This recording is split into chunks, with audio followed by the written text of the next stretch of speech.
The Right Seat Part 1. Invisible, the terminal at JFK was already alive at 6 in the morning. Not the frantic noon hour kind of alive, the kind that builds slowly, quietly, like a machine warming up before anyone asks it to run. Announcements drifted through the air in that unhurried automated voice. Coffee carts steamed near the windows.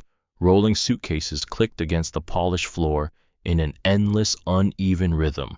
Outside, the winter sky was still dark, just beginning to soften at its edges, that particular shade of gray that belongs only to January mornings in New York, when the city hasn't quite decided whether to wake up or pull the covers back over its head. Gate 14 was already half full. Business travelers in pressed shirts, laptops already open on their knees, a younger couple asleep against each other in the corner seats, their carry-ons wedged under their feet, a man in a well-fitted coat talking quietly into his phone, pacing a short rectangle between two rows of seats, never going more than 10 steps in either direction, a woman in a fur-trimmed jacket scrolling through something on a tablet, her coffee balanced with the casual precision of someone who did this every week. And then there was Elias Grant. He sat near the window, slightly apart from the rest, the way a man sits when he has learned after many years and many rooms that the space around him is his own to manage. He wore a dark wool sweater, navy blue no logo, charcoal trousers neatly pressed, shoes that were not new but had been cared for, polished to a quiet shine that spoke not of vanity but of habit, of a man who believed that how you kept your things said something about how you kept yourself. Ha was 62 years old, and he carried it the way certain men do, not lightly, not heavily, just honestly. His hair had gone silver at the temples and shorter on top than it used to be. There were lines around his eyes that deepened when he read, which he was doing now, leaning slightly forward, both forearms resting on his knees, holding a thick folder open with the concentration of someone who had not yet registered that the world around him existed. The folder was dense. 40, maybe 50 pages covered in columns of numbers, legal language margin notes, in tight, precise handwriting. The kind of document that didn't get carried around casually, the kind that mattered. On the first page, visible to no one sitting nearby, a heading ran across the top in clean black type. American Continental Airlines, acquisition final terms, Elias Grant, majority owner. No one looked, no one was close enough, and even if they had been, most people's eyes would have drifted past it, past him the way eyes sometimes do, when what they're seeing doesn't match what they were already expecting to see. A man in a wool sweater with a paper folder was not what this Gates population was trained to notice. Elias turned a page, made a small mark in the margin, turned another page. I had been awake since 4:30, not because he was anxious, because he had always been an early riser, a habit formed long before he had any particular reason to be somewhere back when being somewhere early was simply the only advantage available to him. Old habits once built from necessity have a way of becoming character. He no longer needed to arrive early. He arrived early anyway. His carry-on was a single bag black, structured without any of the monogrammed initials or designer hardware that populated the overhead bins of first-class cabins on flights like this one. No assistant beside him, no entourage visible anywhere in the terminal, no one waiting to hand him things or smooth his path, just a man with a folder sitting near a window, watching the dark sky begin to turn. I had not slept well, but not because of worry. The deal had been signed 11 hours ago, 11 months of negotiations, 2 collapsed offers, 1 near catastrophic leak to the press, and 3 rounds of due diligence that had required him to know this airline better than most of its own senior staff.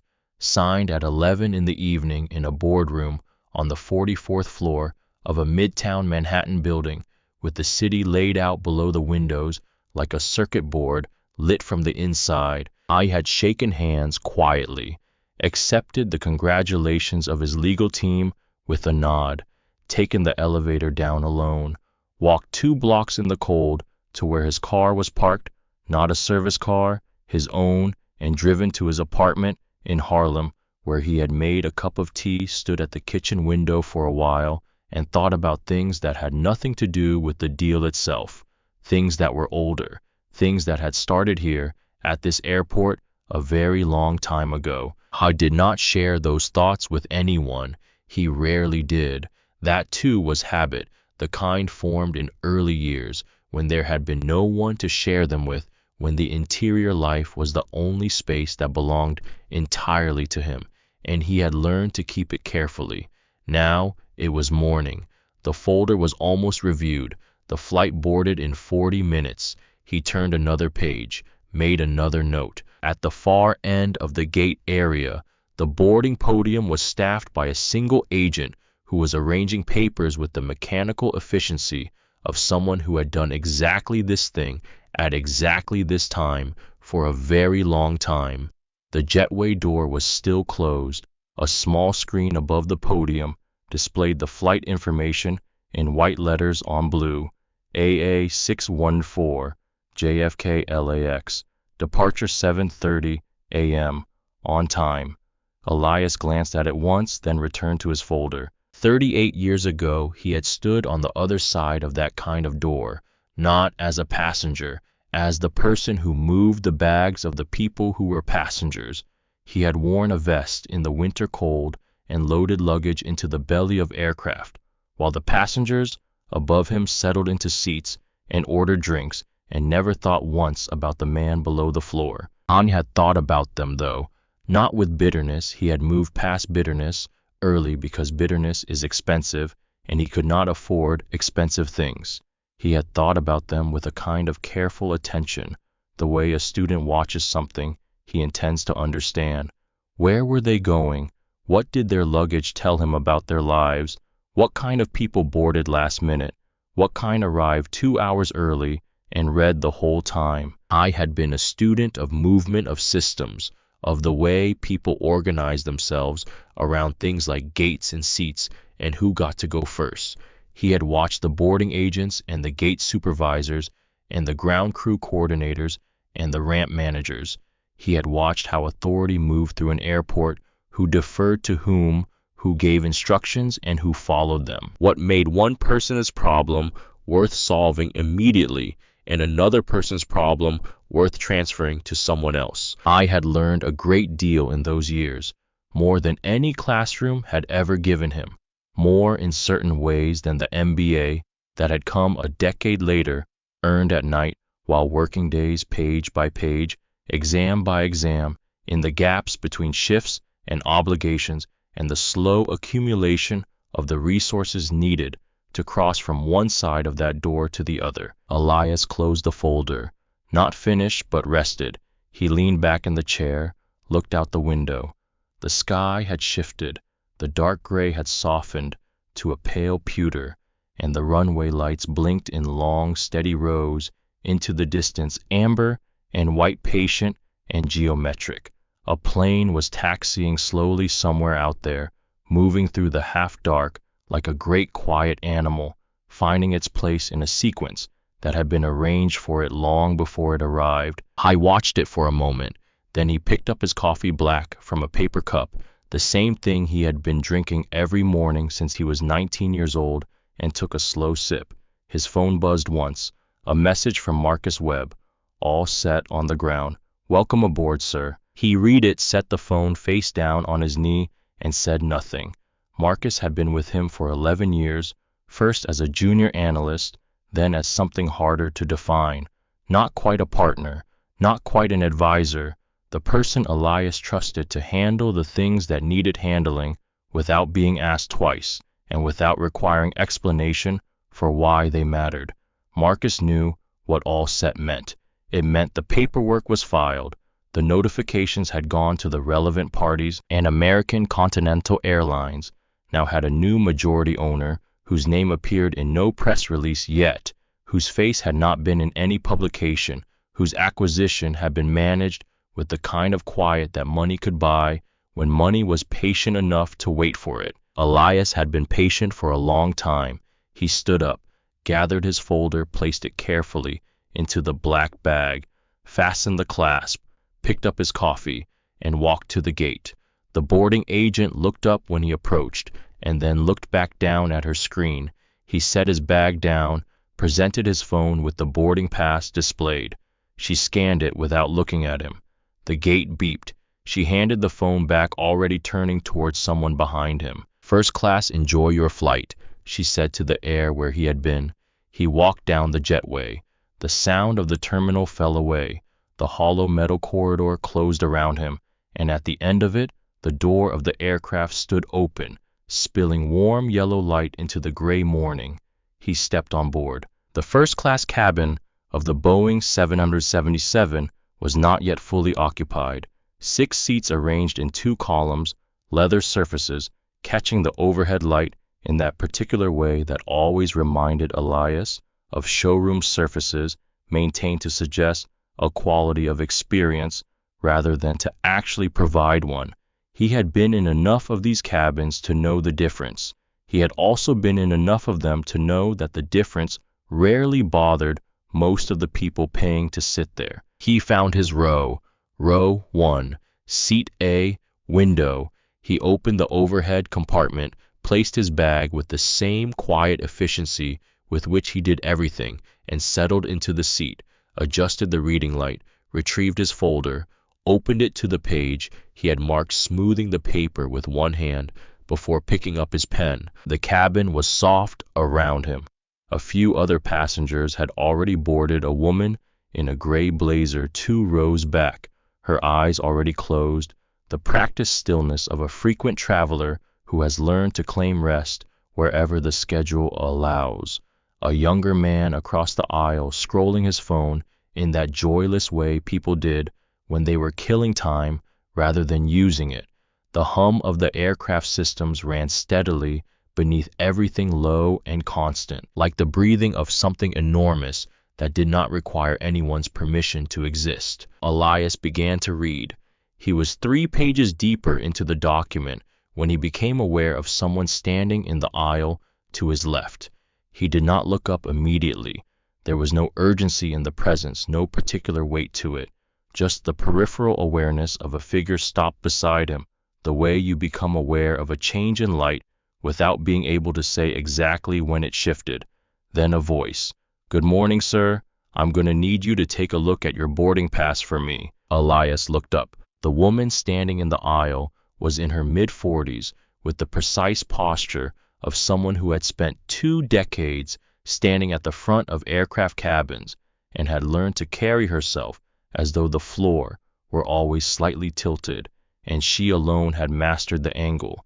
Her uniform was immaculate, not just pressed, but arranged every element in exact relationship to every other element, the kind of order that communicated authority before a single word was spoken.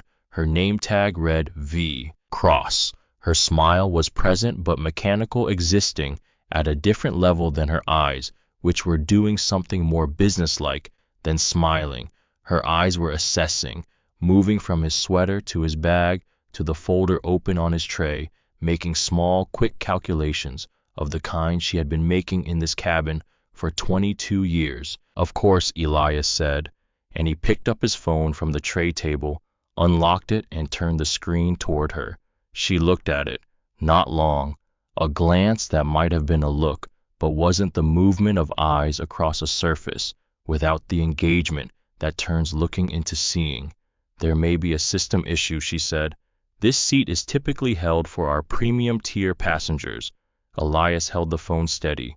"Seat 1A, he said. "That's what it says." "I understand what it says, sir. But sometimes the booking system generates confirmation for seats that have been separately assigned." She said it with the smooth, practiced ease of a sentence that had been delivered many times before, worn smooth by repetition into something that no longer felt like language so much as procedure. "If you'd allow me to get you resettled in premium economy, we'd compensate you fully for the difference and add travel credit to your account." "I appreciate that," Elias said, and his voice was even unhurried. carrying none of the edges that the situation might have warranted. But I purchased this seat. I'm where I'm supposed to be. Vivian Cross held her expression. Something shifted very slightly behind her eyes. Not surprise, exactly more the small recalibration of someone who had expected the problem to resolve itself and was now facing the fact that it would not. She was used to problems resolving. She had built her professional confidence on the reliable resolution of problems. This one was not resolving. She opened her mouth to respond, but before she could, movement at the front of the cabin drew both their attention. Richard Holloway came down the jetway with the particular velocity of a man who had never had to wonder whether a room would accommodate him. He was 57, broad across the shoulders, wearing a suit that had cost more than some people's monthly rent, a watch whose face caught the cabin light with every movement of his wrist, like a small, deliberate signal. His hair was silver and thick-styled, the way men style it when they're not trying to look like they've tried. He moved through the first-class cabin the way a returning tenant moves through a space, with familiarity that had hardened over years into something closer to ownership. Not the ownership of a deed, but the ownership of expectation, which is sometimes more absolute. He stopped at row 1, looked at the seat, looked at Elias, looked at Vivian. "He's in my seat," Richard said. Not to Elias, to Vivian.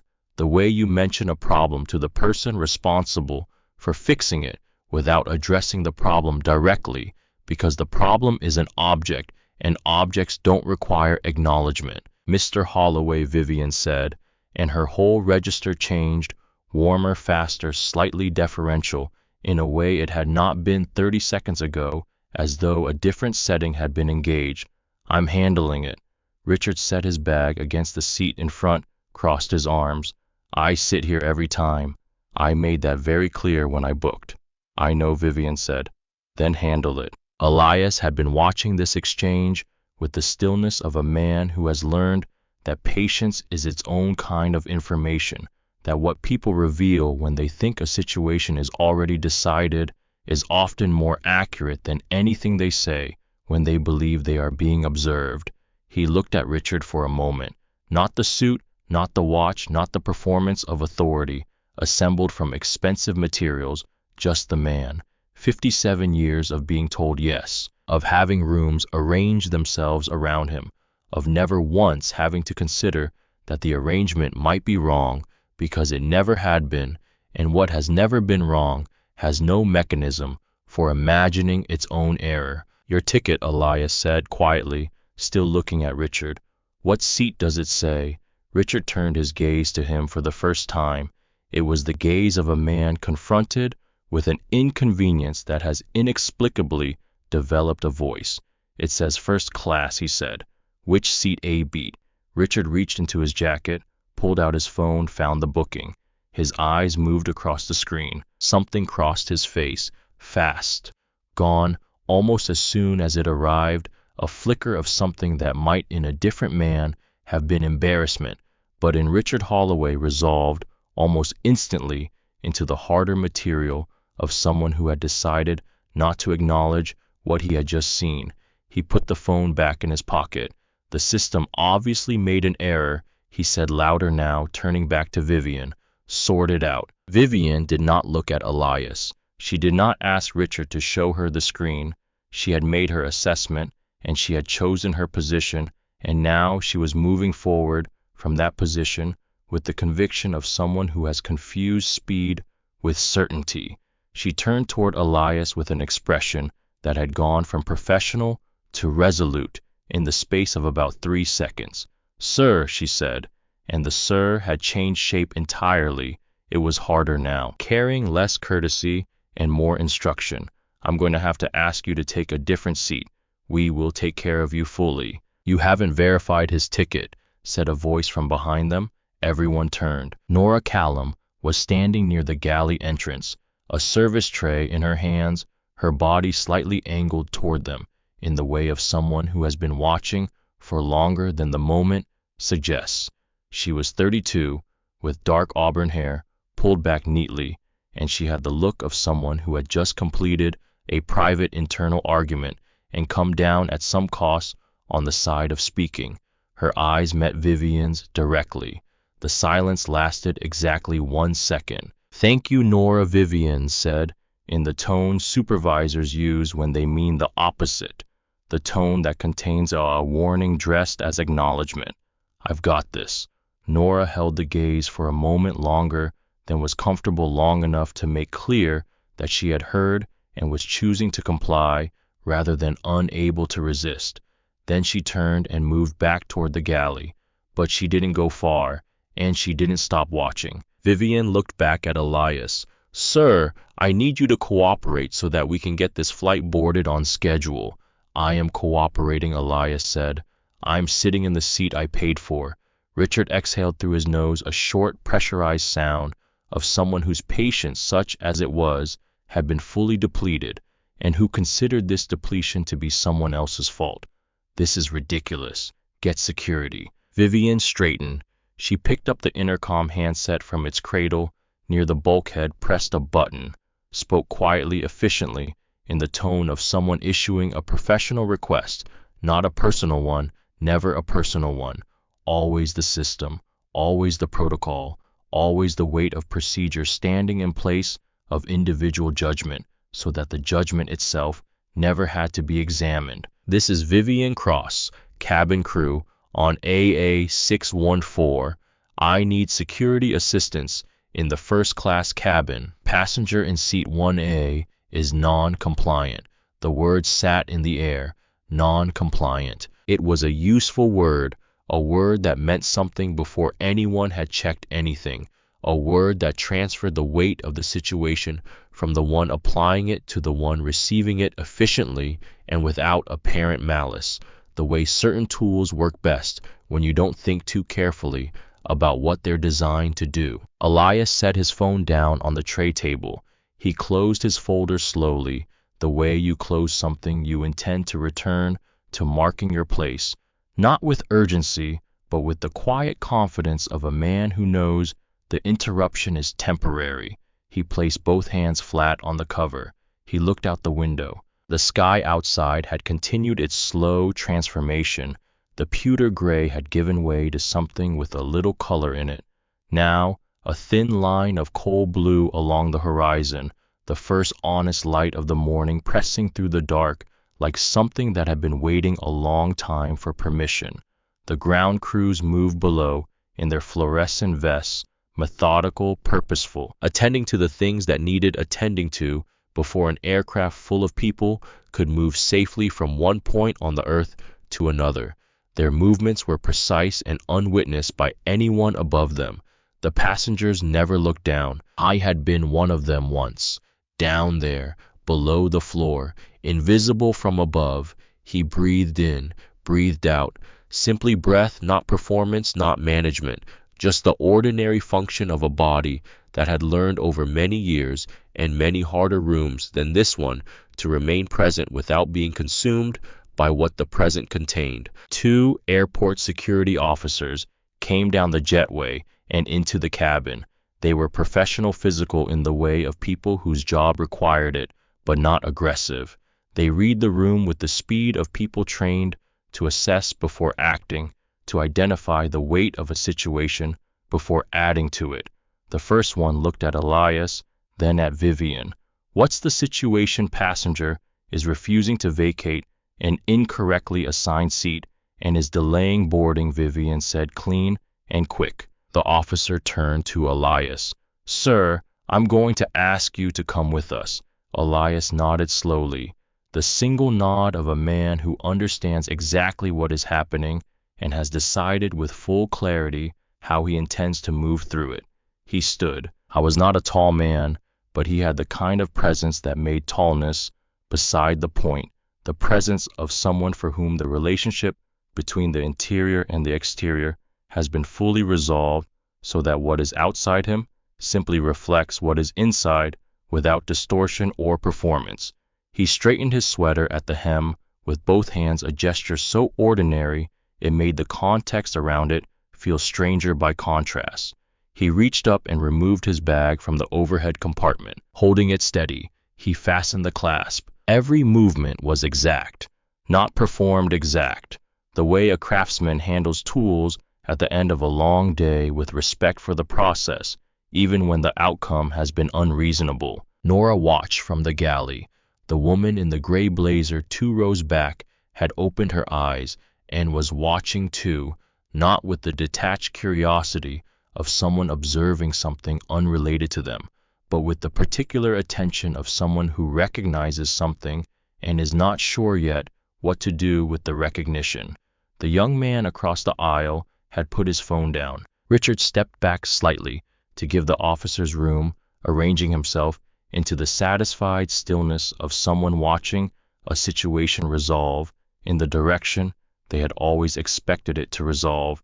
He did not look at Elias. Vivian stood with her hands clasped in front of her, her posture returned to its professional neutral, the face of a woman who had done what needed doing and was already preparing to move forward to the next item on the list, because the list was always there, and moving forward was always the right direction. Elias walked to the front of the cabin, each step measured unhurried. He did not look at Richard. He did not look at Vivian. He passed the galley, and as he did, his eyes found Nora's for just a moment.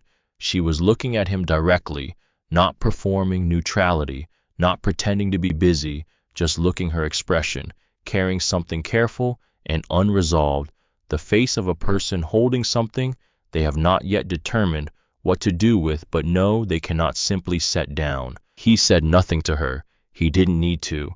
He reached the doorway. The jet bridge stretched ahead of him, that narrow, aluminum-floored corridor between the world of the aircraft and the world of the terminal, belonging fully to neither, a threshold that runs in both directions. He stopped. Not for long, 3 seconds, perhaps 4, long enough to be deliberate, long enough for the cabin to feel it. He turned back and looked into the space he was leaving, not at any single person, across the whole of it, the seats, the faces, the people who had watched, and the people who had looked away, and the people who were still pretending they hadn't seen anything at all. He looked at them the way you look at something you have a relationship with that they don't yet know about.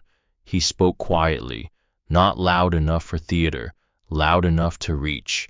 Take care of this aircraft, not take care of each other, not the departing sentiment of a passenger who has been wronged and wants his grievance acknowledged.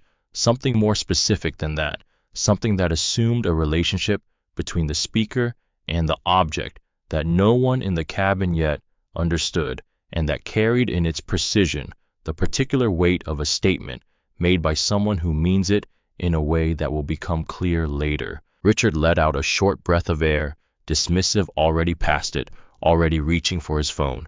Vivian tilted her head slightly, interpreting it as something between stubbornness and eccentricity, filing it away in the category of things that difficult passengers say when they have been successfully managed and need a final word. But at the front of the cabin, stepping out from the doorway of the cockpit where he had been standing for the last 90 seconds, watching, listening, not intervening because it was Vivian's cabin, and Vivian was experienced and his presence was not required.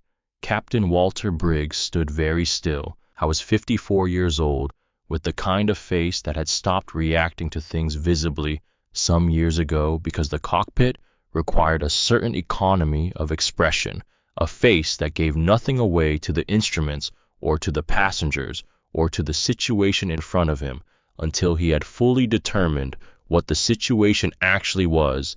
He had heard the whole exchange. He had intended to let Vivian handle it.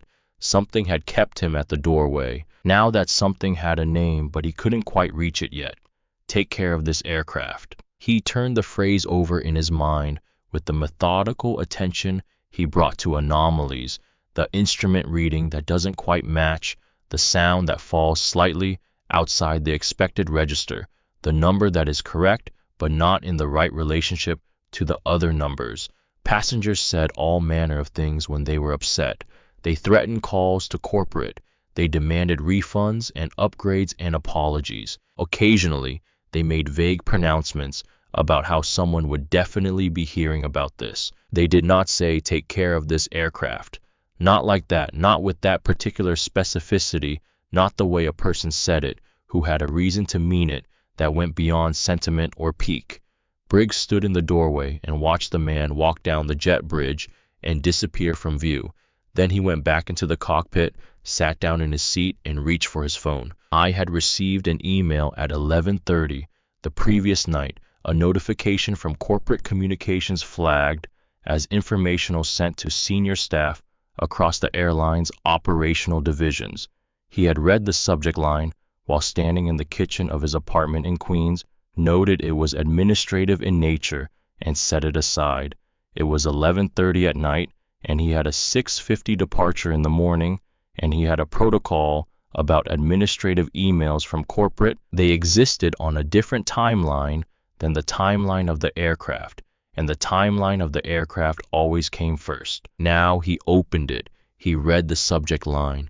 He read the body of the email. He read the name. He read it again. His co-pilot, Dana Ferris, glanced over from the right seat. She had been running pre-departure checks with the methodical focus she brought to everything, unhurried but complete.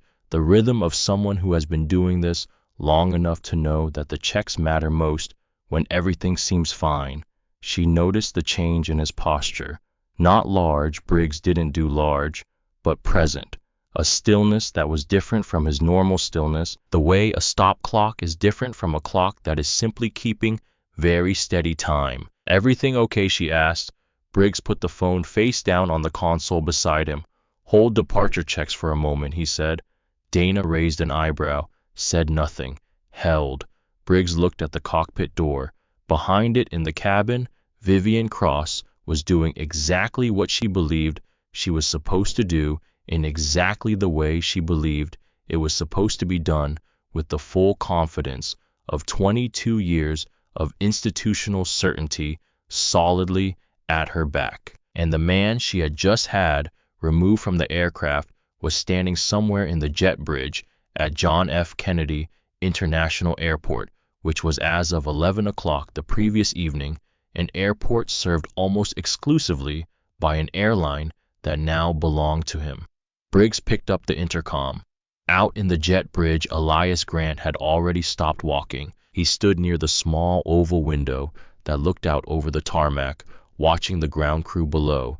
His bag was in his hand. He was not pacing. He was not gesturing. He was not performing patience. He simply possessed it, the way certain things are simply constituted rather than constructed, the result of having been tested enough times that the testing has become the foundation rather than the interruption. He reached into the inner pocket of his jacket and removed the second phone, small matted black, no visible brand.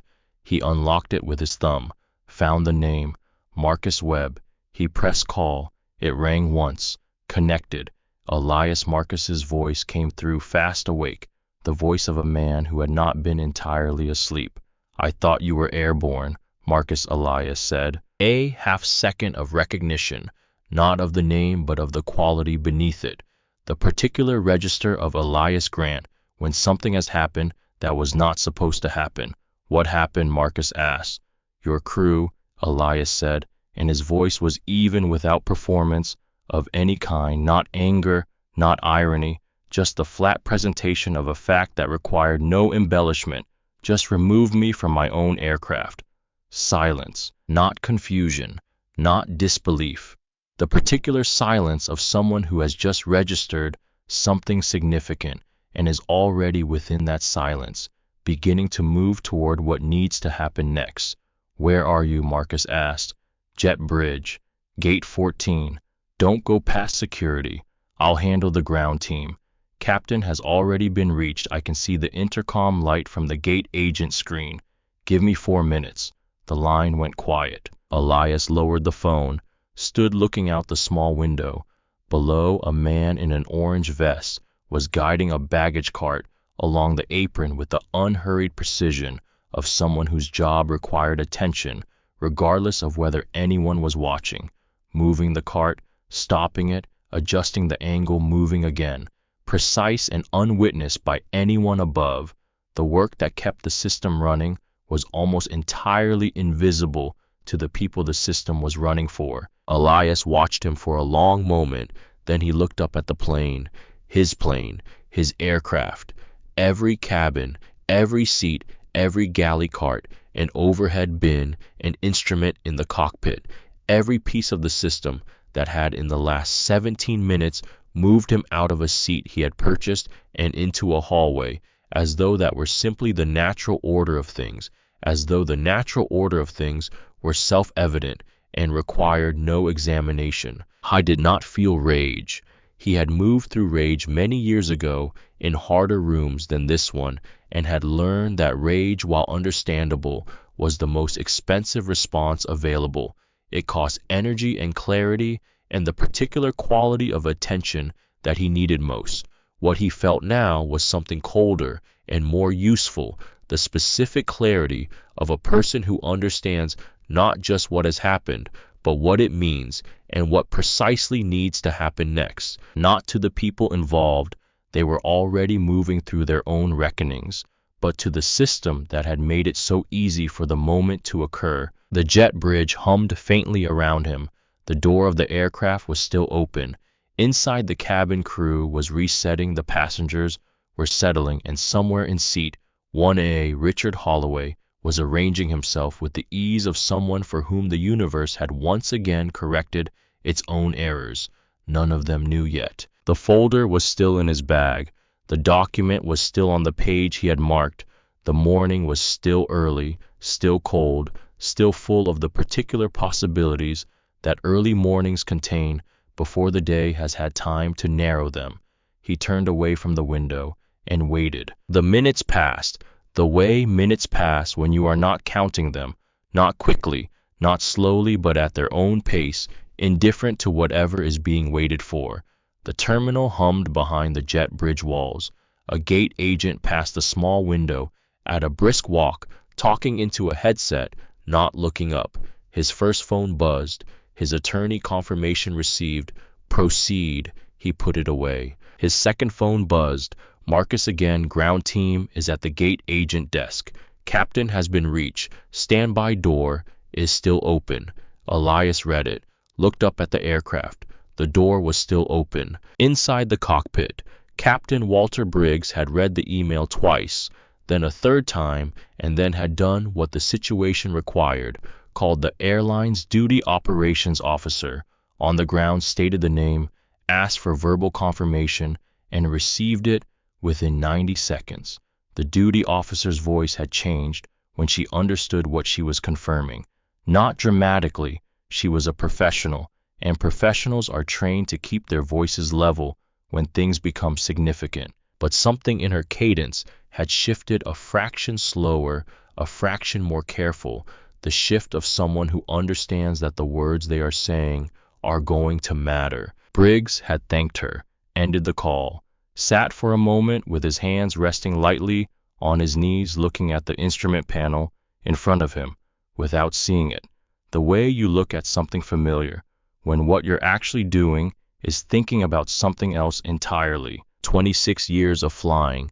He had handled medical emergencies at altitude declared, 2 maydays over water, managed a hydraulic failure over the Atlantic that he still thought about sometimes in the early hours of the morning when sleep was elusive and his mind went looking for the things it hadn't entirely finished processing. He had navigated things that were supposed to go wrong and things that were not supposed to go wrong and things that occupied the complicated middle territory between those two categories where most of the difficult moments of a flying career actually lived. He had not in 26 years had a member of his cabin crew remove the majority owner of the airline from the aircraft. He picked up the intercom. In the first-class galley, Vivian Cross was reviewing the pre-departure checklist, moving through it with the methodical efficiency of someone for whom the checklist was as natural as breathing, each item confirmed and set aside, the cabin coming into its pre-departure order around her when the handset beside her crackled and the captain's voice came through. Vivian, cockpit, now! Not a request, not even a summons in the usual sense. Something underneath the words a register she had heard, perhaps twice in 22 years. The register that meant something had changed, and the change was significant, and everything that had seemed settled was now unsettled. She set down the checklist, moved to the cockpit door, knocked twice. It opened immediately, which meant he had been standing at it, which was itself information. She stepped inside. The cockpit always produced in her a particular feeling, the compression of the space, the density of the instruments, crowding every surface, the sense that everything in the small room was load-bearing in ways that nothing in the cabin behind her was, that every number on every display was connected to something real and physical and consequential in a way that the language of the cabin rarely was. Briggs was in the left seat, turned slightly toward her. Dana Ferris was in the right seat, eyes forward on the instrument panel with the studied neutrality of someone who has been professionally present in a space where she has been implicitly asked to be elsewhere. "Close it," Briggs said. Vivian pulled the door shut behind her. Briggs looked at her for a moment without speaking. He had a face that had learned to carry weight without advertising it, the kind of face that made other people unsure whether they were in trouble until the moment it became undeniable, and even then left them uncertain about the precise shape of the trouble. "The passenger from 1A," he said. "Did you verify his ticket?" Vivian opened her mouth. The professional answer was ready. It was always ready, built from 2 decades of experience in managing exactly these conversations, in exactly these rooms, with exactly this kind of measured, controlled calm that made difficult situations navigable and her role within them comprehensible. But the question was specific, and specific questions about specific facts have a way of cutting through the architecture of professional language and landing somewhere more fundamental, where the answer is simply what happened and cannot be reshaped into something more manageable. "I reviewed the documentation he presented," she said. "That's not what I asked," Briggs said. The space between them held. Vivian Cross had been doing this job for 22 years. She had managed drunk passengers and grieving passengers, and passengers who had decided that 37,000 feet was the appropriate altitude at which to resolve long-standing personal grievances. She had managed medical situations and security situations and situations that fell into no category that any training module had anticipated. She had done all of this well, and she had known it, and that knowledge had been the anchor she returned to whenever the work was difficult, the deep, reliable knowledge that she was good at this, that she understood this, that 22 years had made her certain in a way that younger crew members were not yet certain and might not become certain for years. She did not feel anchored right now. "I assessed the situation," she said more carefully. "And the other passenger, Holloway, did you verify his seat assignment?" She said nothing. That silence was the answer, and they both understood it as such. Briggs nodded once, slowly, not with satisfaction, with the particular weight of someone confirming something they had genuinely hoped would turn out to be something else. He reached for his phone, turned it toward her so she could see the email on the screen. She read the subject line, "Read the body." Read the name at the bottom in the formal typeface of a legal document excerpt. Her eyes moved through the text with the careful, slowed attention of someone hoping that what they're reading will reveal itself on the second or third pass to be something other than what it appears to be on the first. It was what it appeared to be. Elias Grant Briggs said quietly, "Majority owner as of 11 o'clock last night." Vivian looked up from the phone. Her face had not collapsed. It was not that kind of face, and 22 years had made it capable of maintaining its structure under pressure that would have dismantled a less practiced expression. But something had gone out of it, some foundational certainty that had been present in every line of her expression from the moment she had first approached row 1 had simply vacated, leaving the structure behind, while removing whatever had been animating it. "I didn't know," she said. "No," Briggs said. "You didn't." He took the phone back, set it on the console. But you also didn't verify. You decided. Another silence. Shorter, but carrying more weight. I need you to go get him, Briggs said. He's in the jet bridge. The door hasn't closed. And Holloway goes back to 1B. That's his seat. That's always been his seat. A pause, the pause of a man selecting the most useful thing to say from among several available options. Go. Vivian unclenched her hands. She had not realized she had clenched them, the physical manifestation of something she had been holding in her body that she had not acknowledged in her mind, and opened the cockpit door and stepped back into the cabin. Richard Holloway was in 1A.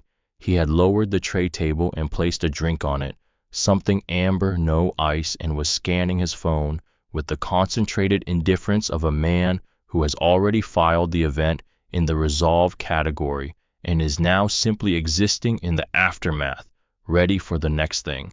He did not look up when Vivian emerged from the cockpit. Nora Callum was at the rear of the first-class galley, her hands occupied with things that did not require her to look busy, because she actually was busy moving through tasks with the quiet efficiency of someone who has learned to be useful in all circumstances, including the ones that are difficult for reasons that have nothing to do with her.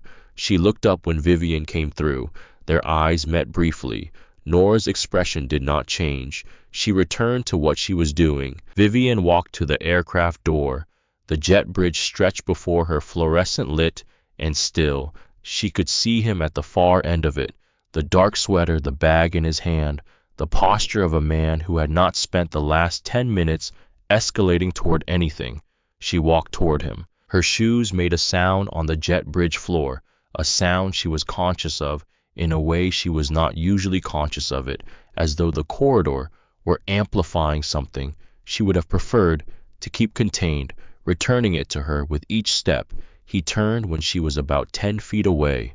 Not startled, he had heard her coming. He simply turned, unhurried, and waited with the quality of someone for whom waiting is not a passive state, but a form of presence. She stopped.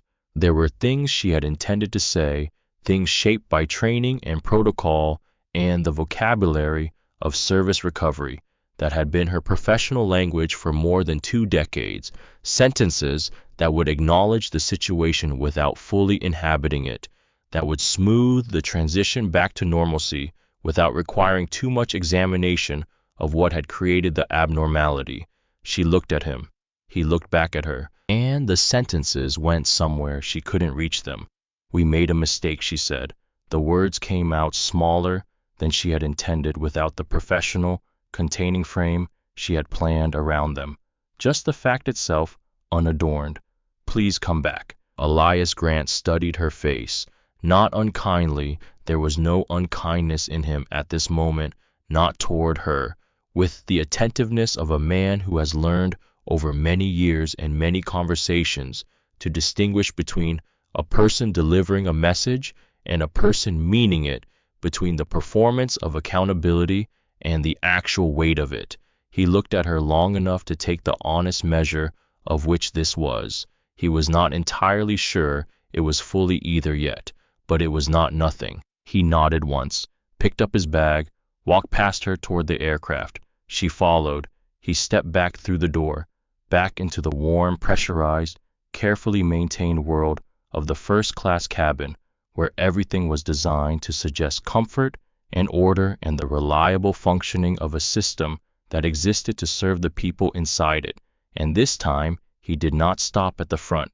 He walked. Not fast. Nothing about Elias Grant was fast in that restless, self-important way that certain people move through spaces they feel entitled to, as though speed were itself a form of authority. He walked with the same measured pace he brought to everything, and that pace happened to carry him through the entire length of the aircraft, down the first-class aisle, through the curtain into business class, where a dozen passengers looked up with varying degrees of curiosity and the specific confusion of people who are witnessing something they can't immediately categorize, through the next curtain into premium economy, down the long center aisle of economy where seat after seat turned in his direction, people pausing mid-motion, mid-drink, mid-page, midi-conversation to watch this man in a navy sweater walk the length of their section with a bag in his hand and an expression that was impossible to read, and for that reason, impossible to stop watching. He said nothing. He looked at no one in particular, but he was present in every row he passed in a way that presence rarely announces itself, not loudly, not with gesture or theater, but with something underneath those things. The quality of a person who knows exactly where they are going and why they are going there, and has never once required anyone else's permission to make the journey. He reached the front of the aircraft again. First class, row 1. Richard Holloway was still in 1A. Captain Walter Briggs had emerged from the cockpit and was standing in the forward galley area slightly to the side, his hands behind his back in the posture of a man who has made his decision and is now simply waiting for the sequence to complete itself. He watched Elias return. He did not speak. He was waiting for the moment to resolve itself in the order it needed to resolve in. Richard looked up. He saw Elias. He saw Briggs. He read the room with the speed of a man who has navigated enough power dynamics across enough years to recognize almost before it fully forms the shift of weight in a space the moment when the configuration that had seemed settled reveals itself to be provisional. "What is this?" he said. Briggs moved forward. "Mr. Holloway, your assigned seat is 1B. I need you to move." Richard's eyes moved from Briggs to Elias to Vivian, who had come in behind and was standing near the galley entrance with her hands at her sides in a posture that was neither confrontational nor supportive, simply present the posture of someone who has said what needed saying and is now standing in the consequences of it. "I've been flying this airline for over 20 years, Richard said.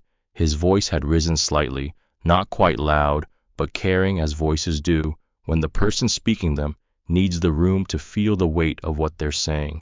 "I have always sat here. Your own crew accommodated this. Your boarding pass assigns you to 1B, Briggs said. That has always been your seat. I'm asking you to return to it." "This is outrageous." Richard stood up, partly territorial, partly because staying seated while being corrected by a captain was a position that his sense of self could not accommodate without registering as a kind of defeat. "Your staff just had this man removed. Now you're asking me to move. On what basis?" "On the basis that 1A belongs to the passenger standing behind me," Briggs said. "And I'd like you to move now, Mr. Holloway. I'll only ask once more." The cabin was completely still. A woman 3 rows back had a glass of water halfway to her lips and had not moved it in 30 seconds. A man in business class had leaned forward through the curtain gap with the careful minimalism of someone trying to see without being seen, seeing. The young man who had been scrolling his phone was not scrolling.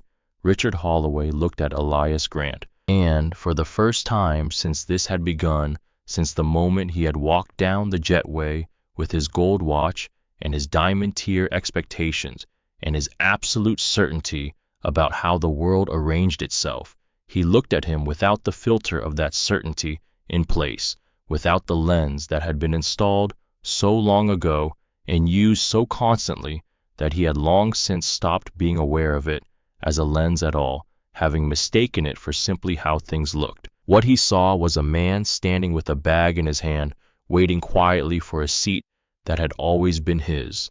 Nothing in that image resolved into anything Richard had a prepared response for. He picked up his jacket, picked up his phone, reached into the overhead bin, and removed his bag with slightly more force than was necessary, but slightly less than he would have used 5 minutes ago. He moved to 1B, sat down, did not look at anyone. "Thank you," Briggs said. To Richard, but not only to Richard, Elias stepped forward, opened the overhead bin, placed his bag with the same efficiency as before, the same two-handed placement, the same quiet close of the compartment. He sat down in seat 1A. He opened his bag, retrieved the folder, found the page he had marked, began to read. as though he had never left, as though the last 40 minutes had been a brief pause in an otherwise uninterrupted morning, a delay in the schedule, nothing more, the sort of thing that happens in airports and is absorbed into the larger day without permanent alteration. Vivian Cross stood in the aisle. She watched him settle. She watched his hands open the folder, watched his eyes find the line and hold it. She had stood in this cabin thousands of times over 22 years, and she had watched thousands of passengers board and settle and make themselves at home in these seats, and she had always known within a few seconds, with the confidence of long practice, exactly who she was dealing with. That knowledge had been the foundation of her professional identity. She had trusted it completely without examination. The way you trust a foundation, you have never needed to question, because it has always held. She was aware in this moment, with a clarity that was uncomfortable in its specificity, that the foundation had been less solid than she had believed, not in its structure, in its material, built from something she had not examined closely enough to name. She moved to the aisle beside him, stopped. "Mr. Grant," she said. He looked up. "I owe you an apology." He waited. Not impatiently, he simply waited with the quality of someone for whom the other person's words are the point and not a prelude to his own. She had planned somewhere in the walk from the cockpit to the jet bridge and back to deliver something professional, something measured and appropriate, an acknowledgement of procedural error, framed in the language of institutional accountability, distributing responsibility carefully across the relevant systems so that her own portion of it was visible but contained. Corporate language, the language she had been trained to deploy when things went wrong and the record needed to reflect that they had been acknowledged and addressed. She looked at him, and none of that language was available. "I looked at you," she said, "and I decided, before I checked anything, before I asked anything." She paused, holding the words before releasing them. "That's not procedure. That was me." The words were quieter than she had intended, more honest than was comfortable, but they were the words that were actually true. And standing in front of this man, in this cabin, after the last 40 minutes, she had the clear and unambiguous sense that anything less than the actually true words would be something he would recognize for what it was, without difficulty or hesitation. Elias held her gaze for a long moment. "What made you decide?" he asked. The question was not accusatory.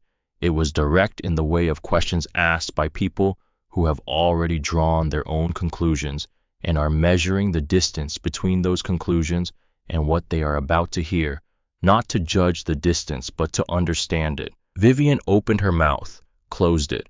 The honest answer was available. She could feel it precisely shaped, present in her mind, with the clarity of something she had known for a while and had been successfully not knowing, the way certain things wait with patience for the moment when they can no longer be avoided. She said, "I thought I was reading the situation." "You were," Elias said. "You were reading the wrong things." She absorbed that. It landed without drama, without the anger that the moment might have entitled him to bring, without the weight of accusation. It landed as fact, clean and edged and accurate in the way that true things are accurate, without requiring anything from the person receiving them except the willingness to hold them. "I know," she said. Briggs had moved back toward the cockpit door. He paused there, hand on the frame, and looked back at Elias. He had something to add, and he had been waiting for the right moment with the patience of a man who understood that the right moment in a conversation is rarely when it first presents itself. "Mr. Grant," he said. Elias looked at him. "I want to apologize personally for how this was handled. Not procedurally, not corporately." The words were direct and without diplomatic softening. "It shouldn't have gotten to where it got." "No," Elias said. "It shouldn't have. It won't happen again." A pause, measured and deliberate. "Not on this flight. And if what I understand is correct, not across any flight. Not like this." Elias studied him. The sentence had an implication embedded in it, an acknowledgement of what Briggs had learned and what that learning meant for the relationship between the cockpit and the seat. Briggs was not being deferential. He was being honest about what the landscape now looked like, and offering that honesty plainly without dressing it in anything additional. Elias respected that. "I believe you," he said. Briggs nodded, returned to the cockpit. The door closed with a soft, definitive click. Vivian stood for another moment. She had more to say, she could feel it, the accumulated weight of 22 years wanting to find its way into language. But she understood that this was not the moment for all of it. The moment had its own shape, and adding too much to it would alter that shape into something less true. "I'll let you get back to your reading," she said. She moved away, down the aisle, toward the galley. Nora Callum was there, completing final preparations with the steady, unhurried competence that was simply her operating mode. She looked up when Vivian came in. There was no satisfaction in her expression, no "told you so," no performance of vindication, none of the small signals by which people communicate that they have been right and are aware of having been right. Just the neutral, watchful quality of someone who had been paying attention throughout and was still paying attention and intended to continue doing so. "We're ready for the door," Nora said. Vivian nodded. "Close it," she said. The aircraft door sealed shut with the heavy pneumatic finality of a system built to hold the sound of something large and consequential completing its last preparatory act before the real work begins. The engines began to build. From the small oval window at his shoulder, Elias watched the jet bridge retract, that deliberate mechanical withdrawal, the retraction of the last physical connection between the aircraft and the terminal, the moment when the world of the gate became unreachable and the world of the flight became the only world available. He had watched this happen hundreds of times across many years, and it still carried something, not drama, just the clean weight of a threshold crossed, a chord severed by design. The aircraft began to move, slow at first, the barely perceptible drift of something enormous overcoming its own inertia, learning its own momentum, then steadier, more purposeful, as the ground crew guided them back from the gate and the engines found their working rhythm. The terminal slid past the window, then the maintenance buildings, then the long open stretches of taxiway that connected the gate world to the runway world. In 1B, Richard Holloway sat with his jacket folded on his lap and his drink untouched.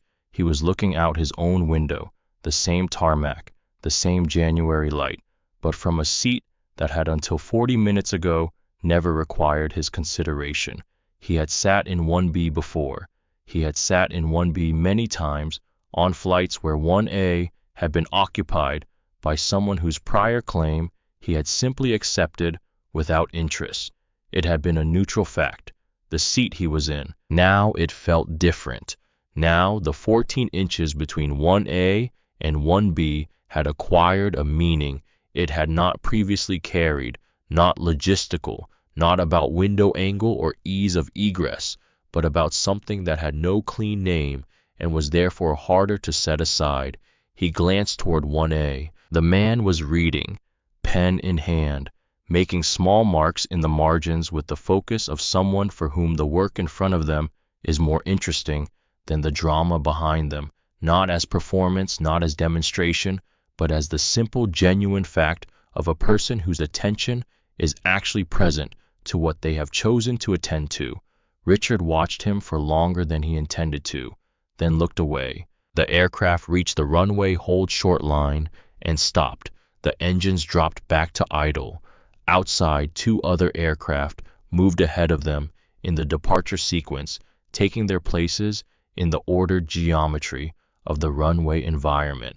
Beyond them, the runway itself extended toward the horizon, long, flat, patient, a physical statement about the relationship between commitment and altitude. Briggs came over the intercom.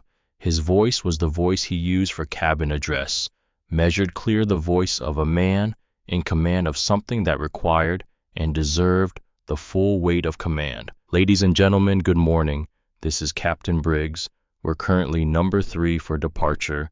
We should be airborne in approximately 8 minutes.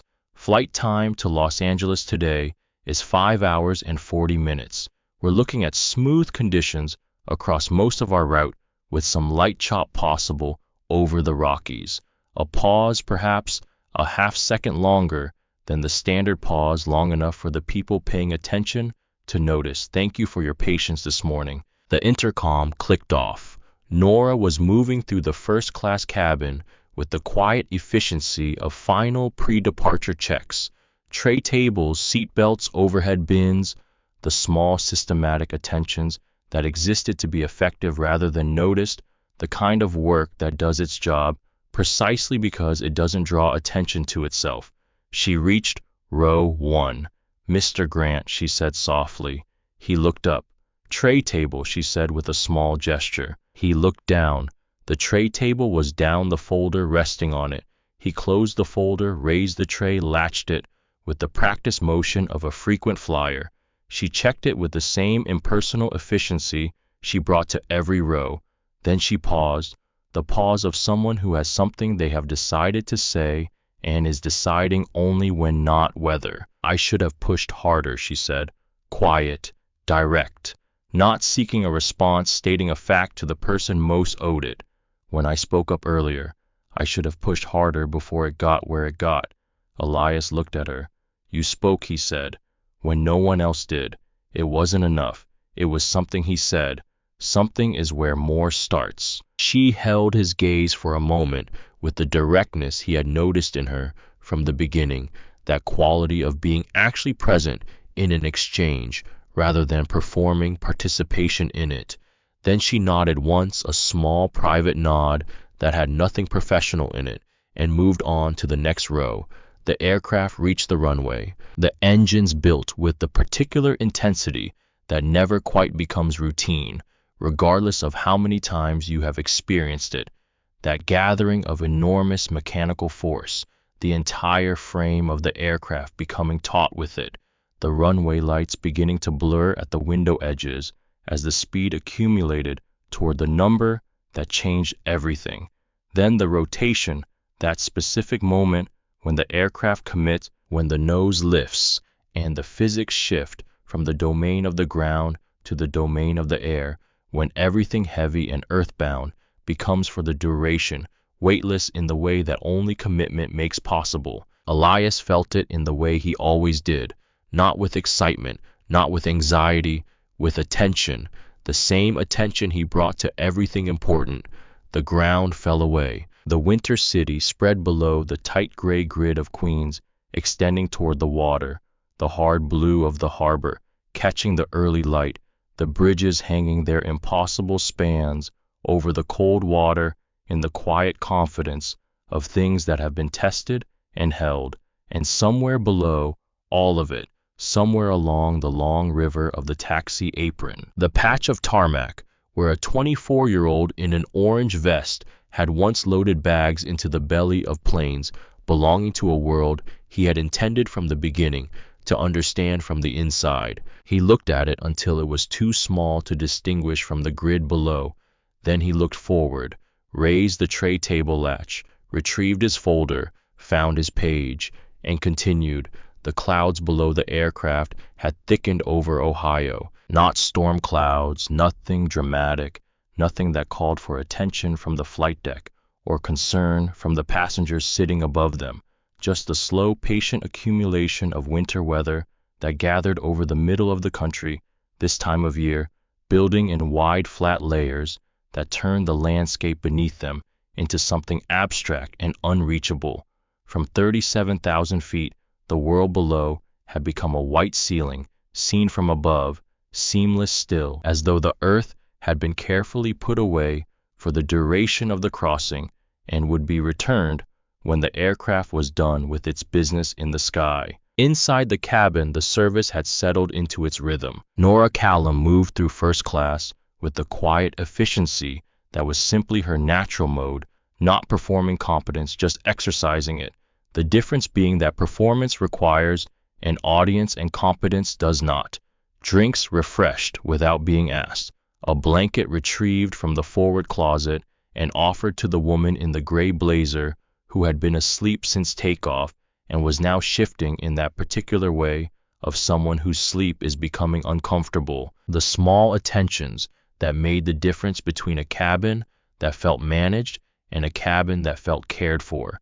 She had been doing this work for 7 years, and she had learned early in the first year on the regional routes before she moved to international that the difference between managed and cared for was not in the procedures. It was in whether the person performing them was actually paying attention to the person they were serving or simply moving through the steps. She had always paid attention. It was the thing she was best at and the thing that had cost her the most in a job where attention sometimes required you to see things that were easier not to see. Elias Grant had not asked for anything since the water Nora had brought him before takeoff. She had checked on him twice briefly without making the checking into something, without hovering or signaling, and both times he had been reading his pen, moving occasionally to the margin, his focus entirely present to the pages in front of him. She had left him to it. Some people needed to be attended to continuously. Some people needed to be left alone. She had learned over 7 years to tell the difference, and the telling was never about their status or their seat assignment, but about the quality of their attention, whether it was turned outward seeking something or turned inward already occupied. His was already occupied. In 1B, Richard Holloway had barely touched his drink. It sat on his tray table in the gradual process of becoming entirely water. The ice long surrendered to the cabin temperature, the amber of the bourbon diluted to something pale and irresolute. He was looking out the window at the clouds. He had been looking at the clouds for some time, not with the particular engagement of someone who finds clouds interesting, but with the unfocused attention of someone who is looking at something because they need to be looking at something, and the clouds are what is available. I had not asked for anything either, but for entirely different reasons. The reasons of a man who has run out of the vocabulary he normally uses to navigate the world and has not yet located a replacement. Vivian Cross was in the galley. She had been in and out of the galley for the better part of an hour, in and out with purpose, performing the functions of her role with the same technical precision she always brought to them, because the precision was deep enough to operate independently of whatever was happening in the other part of her mind. The part of her that ran the service was running on its established patterns, muscle memory, and training doing their reliable work. The part of her that was doing something else entirely was running on something newer and less comfortable and altogether more necessary. She was thinking about the question Elias had asked her at the seat. What made you decide? She had given him the answer that was available in the moment. I thought I was reading the situation, and that was true as far as it went, but it didn't go far enough, and she knew the distance between where it went and where the full truth lived in the way, you know, a distance you have been carefully not crossing for a long time, the way the body knows where the edge is, precisely because it has been working to stay away from it. The full truth was this. She had looked at a man in a wool sweater with no visible markers of the category she had been trained to serve and protect, and she had made a determination, fast, automatic, confident, completely below the threshold of conscious deliberation, that he did not belong in 1A, and that determination had not felt like prejudice, because it had not felt like anything. It had felt like seeing. It had felt like expertise. It had felt like 22 years of accumulated professional judgment, reliable as a calibrated instrument, refined through thousands of situations, in hundreds of cabins, across 2 decades of work she was genuinely good at. She had been wrong before. Everyone in her profession had been wrong before, wrong about whether someone was upset, wrong about what someone needed, wrong about how to de-escalate a tense situation. Those errors were the texture of the work. You corrected them and moved forward. This was not that kind of error. This was an error that went to the question of what she had been looking at to begin with. what information she had actually been using, what she had decided before a single fact was in evidence about who this man was and where he belonged and why that decision had arrived, dressed as perception rather than judgment, so that she could act on it without ever having to examine it. She picked up the service cart handle, put it down again. Nora appeared beside her, moving past with the quiet efficiency of someone who is genuinely occupied rather than demonstratively busy. She glanced at Vivian, read something in her posture. "You okay?" she asked. Simple, not clinical, not careful, just the question. "I need to go speak to him again," Vivian said. Nora looked at her for a moment. The galley was quiet, the call lights dark, the cabin in the mid-flight suspension between service and descent. She had the capacity to handle things alone for a few minutes, and she knew it, and so did Vivian. "Okay," Nora said. Simple, without advice, without warning, without the small editorial signals by which people sometimes communicate their opinions while pretending to withhold them.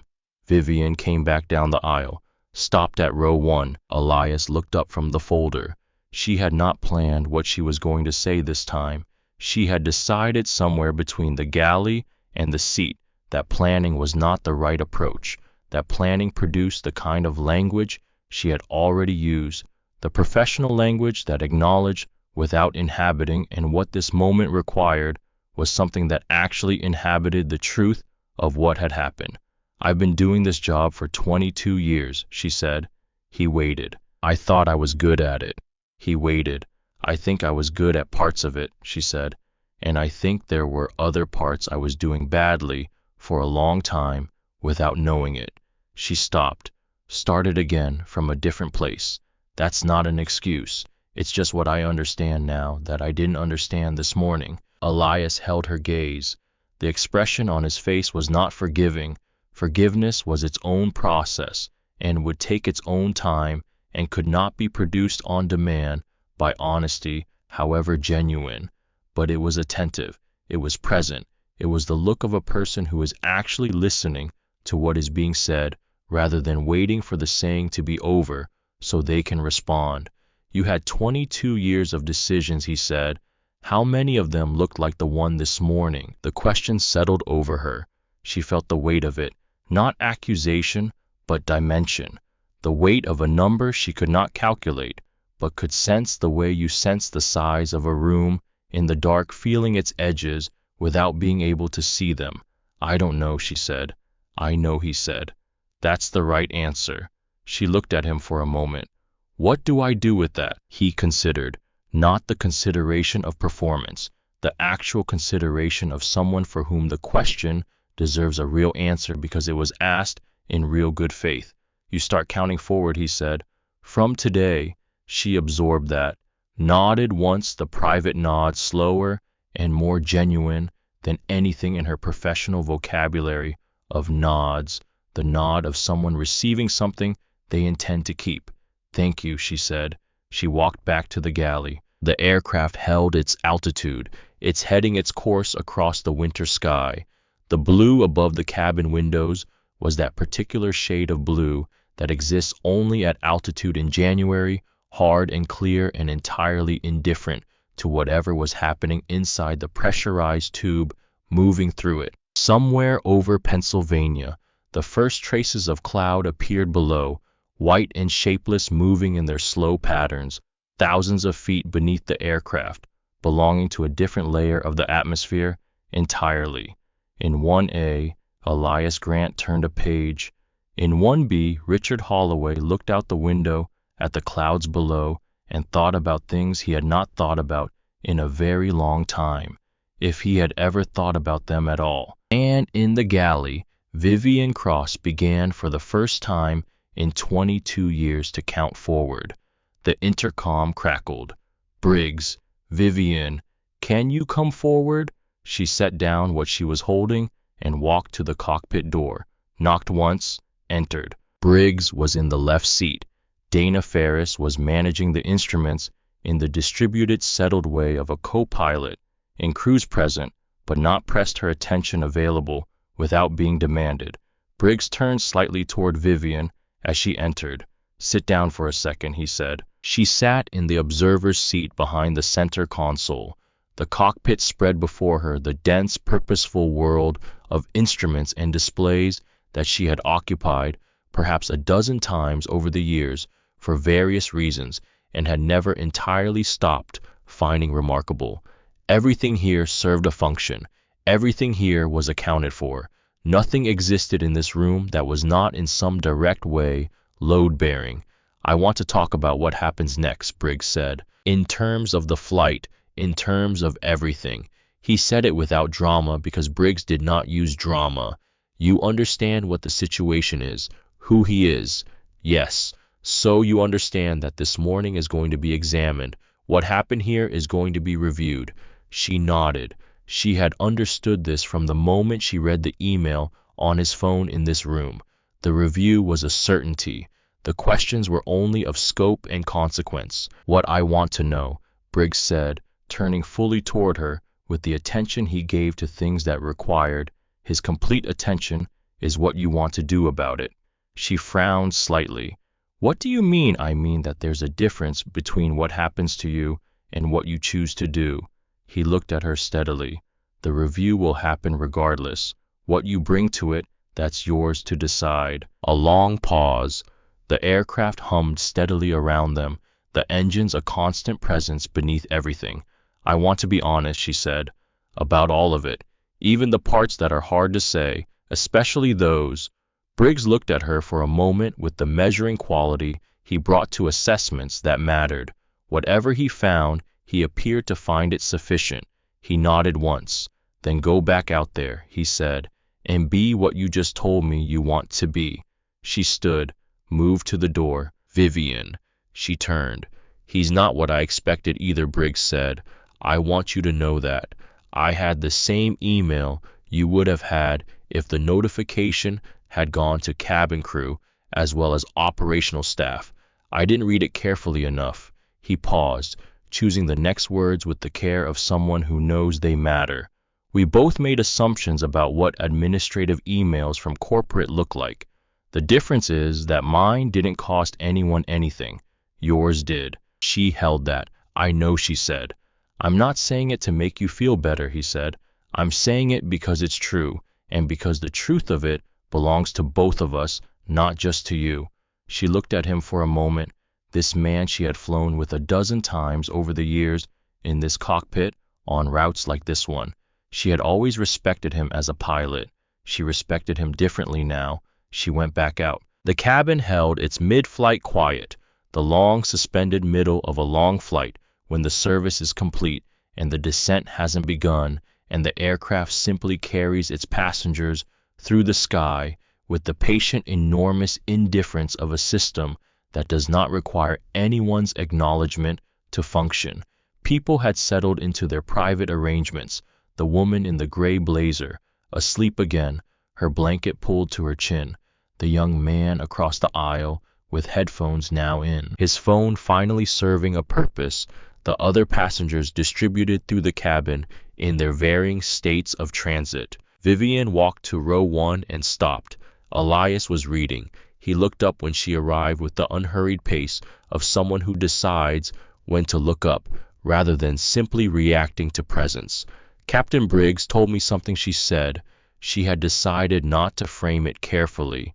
"He said that he received the same notification I would have received, and he didn't read it carefully either. He wanted me to know that." Elias waited. "I don't say that to distribute the responsibility," she continued. "I say it because he told me to be honest, and the honest version of this morning involves more than just my choices." "What does the honest version involve?" Elias asked. She considered the question with the seriousness it deserved, taking the time to actually answer it rather than responding with what was available. "It involves a system," she said slowly, "that made it easy for me to act on an assumption and hard for anyone to stop me." She paused. Nora tried. She was the only one, and I shut her down in 3 words. I heard Elias said. "The system should not have allowed that," Vivian said. "I should not have allowed that. Those are 2 separate problems, and I'm responsible for one of them fully and part of the other one. Elias looked at her for a long time. Something was shifting in his expression, not softening exactly, but opening in the specific way that a door opens when the person on the other side has finally said the right thing. Not the strategic right thing, just the true thing. Sit down, he said. She glanced briefly back at the galley, the call lights still dark, Nora managing and sat across the aisle from him in the empty seat, not because it was her place to sit during a flight, and both of them knew it wasn't, but because the moment had grown into something that required a different configuration than standing over a seated passenger, and he had offered it, and she understood the offer. 22 years, he said. Yes. You started when you were 24, she calculated. 23, actually. I started in regional, moved to international routes after 3 years. At 23, he said, what did they teach you about reading people? She thought about it. The training had been long ago, but the principles of it had remained in her, in the way things learned. Young remained not as conscious memory, but as operating assumption, the invisible grammar of how you move through the world. They taught us to identify behavioral cues, she said, patterns that indicated potential disruption or distress, to make assessments quickly and act on them decisively, to trust your instincts. Yes, and did anyone, he said carefully, teach you to question your instincts, to ask what the instinct was built on? The question sat in the space between them. She thought about it honestly, with the kind of honesty she had been working towards since the cockpit. She thought about the training modules and the scenario exercises and the debrief sessions. She thought about 22 years of institutional knowledge, absorbed and refined and passed on, including to people like Nora, who had learned some of what they knew from exactly the kind of instruction Vivian had provided. No, she said, they didn't. That's not an excuse, Elias said. It's a condition. What's the difference? An excuse removes responsibility, he said. A condition explains how the responsibility was shaped. He looked at her. You're responsible for what you did this morning. The system is responsible for making it easier than it should have been.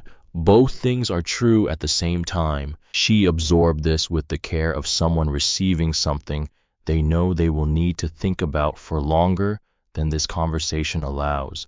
It was more nuanced than she had expected, more generous than she perhaps deserved, but she understood that he was not offering it as a gift. He was offering it as a map, pointing towards something larger than her individual failure, and the something larger was what he was actually interested in. What are you going to do? She asked. She meant it broadly about the airline, about the review, about what the morning would become in the formal record of things. I'm going to change something, he said simply. Not you. The system that produced what happened to me on this flight. She looked at him. Not just this flight. No, he said. Not just this flight. In 1B, Richard Holloway had stopped looking at the clouds. He was looking at his hands.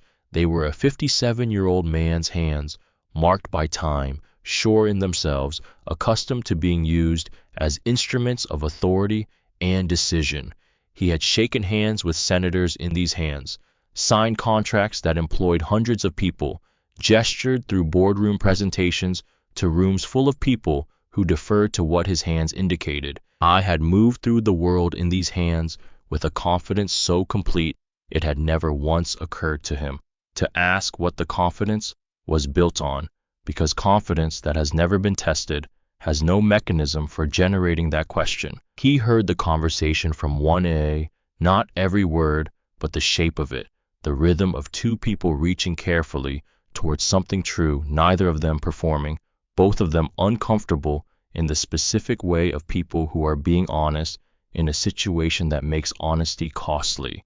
He leaned forward slightly. Mr. Grant, he said. Elias looked at him. Vivian glanced across. Richard's voice was not the voice it had been at the gate. That voice had been assembled from certainty and performance and the accumulated authority of 57 years of rooms that had reliably arranged themselves around him. This voice was smaller, Not weak, just smaller, reduced to something closer to its actual size, which turned out to be the size of a man who was genuinely uncertain for the first time in a very long time. I owe you an apology, he said. Elias waited. Not because of who you are, Richard said. He paused, making sure he had the sentence right before releasing it. I want to be clear about that. He paused again. I knew your ticket was right. I knew it when you asked me to show you my seat assignment, and I put my phone back in my pocket without showing you. The admission landed in the space between them without echo. I knew, he said again, the repetition of someone making something real through the act of saying it twice, making it impossible to take back, and I chose not to acknowledge it because acknowledging it would have required me to step back, and I don't do that. He looked directly at Elias with a directness that was new in him, unfiltered by the usual intermediating layer of his confidence. I don't step back. In rooms, on planes, in situations where I have more money, more familiarity, more of whatever the room is currently valuing, I don't step back. He paused. I've never had to ask myself why. And now, Elias said. Richard exhaled slowly, the exhale of a man releasing something he has been holding without realizing it was held. Now, I'm asking. The aircraft moved steadily through the sky.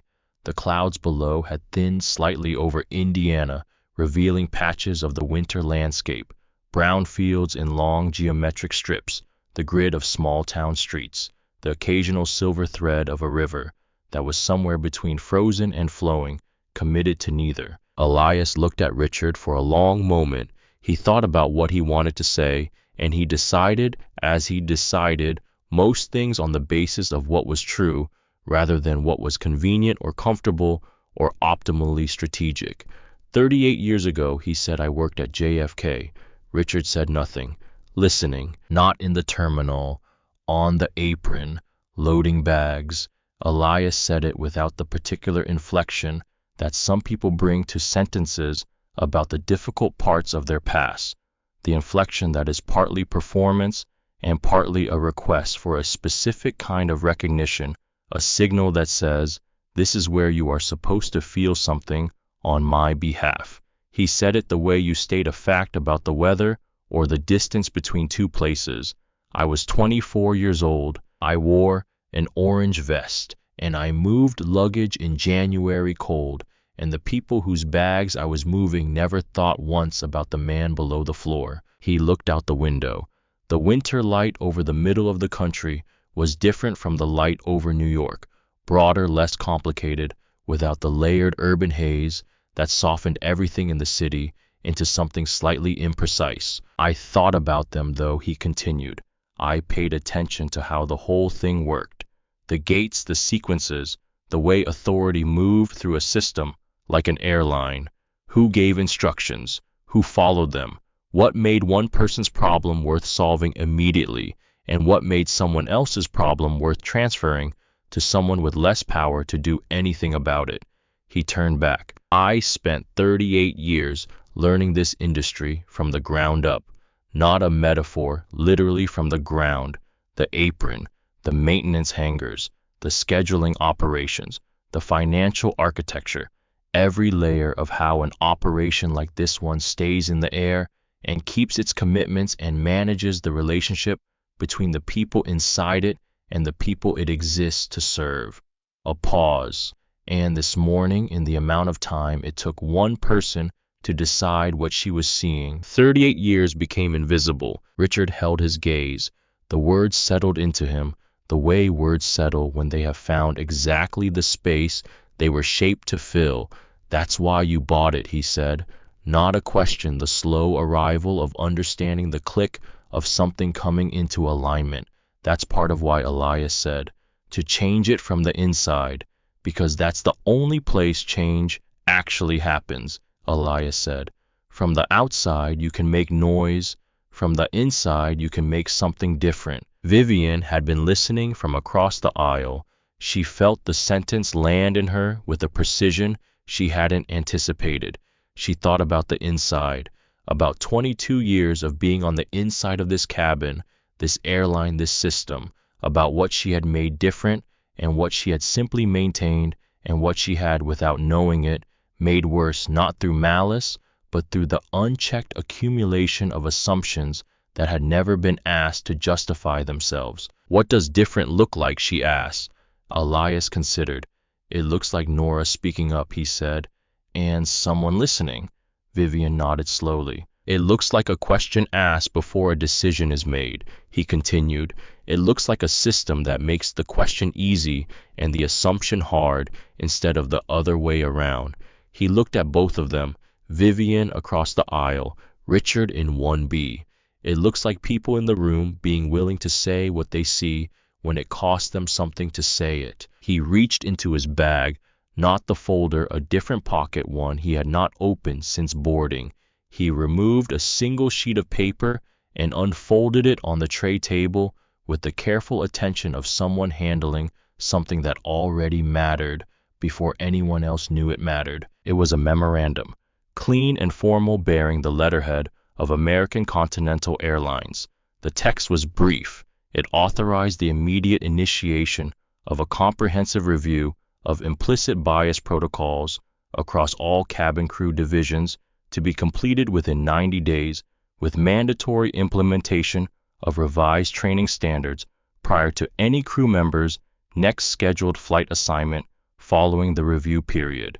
It named the HR division as lead, with operational oversight from senior cabin leadership. At the bottom, a signature line. He picked up his pen, signed it, not with flourish, with the same economy he brought to everything, the movement of a person for whom the signature is simply the last step in a decision that was made long before the pen touched the paper. He folded the document carefully, set it on the tray table. This will go to HR and training when we land, he said. It's not punitive. He looked at Vivian directly. No one is being dismissed. No one is being put on record for this morning in a way that ends their career. A pause. What is happening is that the conditions that produced this morning will not be left unchanged. Vivian looked at the folded paper. She felt something she could not immediately name, not relief, because relief implied the removal of a threat, and what she felt was more complex than that. Something closer to the particular experience of being seen clearly by someone who has every reason and every right to look away and has chosen instead to look. Thank you, she said, for the second time, but carrying something different from the first time, something heavier and more genuine, the gratitude of someone who understands they are receiving more than they arranged for. Don't thank me for this, he said. This isn't a kindness, it's a correction. Thank me by making the correction matter. She looked at him. I will. She meant it in a way she had not meant anything this morning, including the apologies, including the first thank you. This was the kind of meaning that comes from having understood something, not just from having said something. The intercom came on, not the automated system, not the departure announcement or the seatbelt chime. Briggs, his voice carrying the particular quality it had when something he was about to say mattered beyond the routine. Ladies and gentlemen, this is Captain Briggs. I'd like to take a moment to share something with you before we begin our descent. The cabin shifted. Not physically, the aircraft held its altitude, its heading, its steady westward progress through the winter sky. But the quality of the attention in the cabin changed the way attention changes when something breaks the expected pattern of a flight and people aren't sure yet whether the break is significant or trivial. This morning during boarding at JFK, a situation arose in the first-class cabin that was handled incorrectly. A passenger was asked to leave his assigned seat and was subsequently removed from the aircraft. That passenger has since been returned to his seat. A brief pause, the kind Briggs used when what came next needed space around it. I want you to know that the passenger in question is Mr. Elias Grant, the majority owner of American Continental Airlines, effective as of last night. Silence, absolute silence, the kind that swallows sound rather than simply containing its absence. the kind that doesn't bounce back when something is thrown into it, but simply receives it and holds it. In 1B, Richard Holloway stopped breathing for a moment, then started again. The words had reached him, the way words reach you when they contain something that fundamentally alters the landscape they are landing in, not just adding to the existing picture, but changing what the existing picture was of. He had been recalibrating since the gate, working steadily toward a revised understanding of the morning. But this hearing it spoken aloud in Briggs's flat, authoritative voice to the full cabin. This was something different from the private reckoning he had been conducting in the relative privacy of 1B. This was the thing being named. His hand, which had been resting loosely on the armrest, tightened slightly, then loosened. He looked down at it, and then looked at the seat back in front of him, and then finally looked at the man in 1A. The man in 1A had not moved, had not looked up from his folder, had not changed his posture or his expression or any externally visible aspect of his engagement with the document in front of him. He simply continued to read with the same focused attention he had brought to it since boarding, as though the announcement had been about weather conditions over Nevada and was therefore noted but not relevant to his current occupation. That stillness in this moment was the most eloquent thing Richard Holloway had ever witnessed. The woman in the gray blazer had woken at Briggs's voice and was now fully alert, her blanket folded on her lap, her eyes moving between Elias's profile and the forward cabin with the particular attention of someone who has been asleep for the middle of a story and is now very carefully assembling what she has missed. A man 3 rows back removed his headphones. 2 passengers in business class exchanged a glance through the curtain gap, a whole conversation in the compressed language of looks. In the galley, Nora Callum stood very still. She had not known either. She had spoken up because Elias's boarding pass was clearly visible when he held his phone toward Vivian, and what she saw on that screen was a confirmed seat assignment for 1A, and that fact had required a response regardless of what the response would cost her. She had not known who he was. She had simply known what was right. Now, hearing Briggs's voice, she felt something she hadn't expected. Not vindication, not the satisfaction of having been correct, but something quieter, something that had to do with the difference between what she had done and why she had done it, and the fact that those two things were the same thing, and that they would have been the same thing even if the outcome had been entirely different. Vivian Cross stood near the forward galley counter.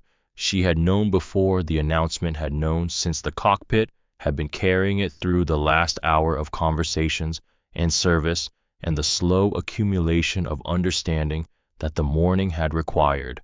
But hearing it announced to the full cabin was still different from knowing it privately. It made the morning public in a way that private knowledge does not. It took what had happened and placed it in front of everyone, where it would exist now as a shared fact rather than a contained one. She thought about all the passengers who had heard the announcement, who were right now assembling their own versions of what it meant, what the morning had been, what she had done. She stood with that. Outside the windows, the landscape below had changed. The winter of the Midwest had given way to something more complicated, the terrain climbing and folding as the Rockies approached the cloud cover, breaking into distinct formations that showed the earth beneath, in patches brown ochre, the occasional white of early snow on the higher elevations, the landscape growing more dramatic. The further west the aircraft pressed. Elias lowered his folder, not closing it, lowering it, resting it flat on the tray table with both hands flat on the cover, the posture of someone who has put down something they intend to return to after attending to what is immediately present. He looked out the window. The mountains were visible now, the front range of the Rockies appearing at the edge of the visible distance, their ridgelines sharp against the winter sky, the kind of clarity that belongs to altitude in January and the specific quality of light that comes from a sun still low in the southern sky. He had flown over these mountains many times.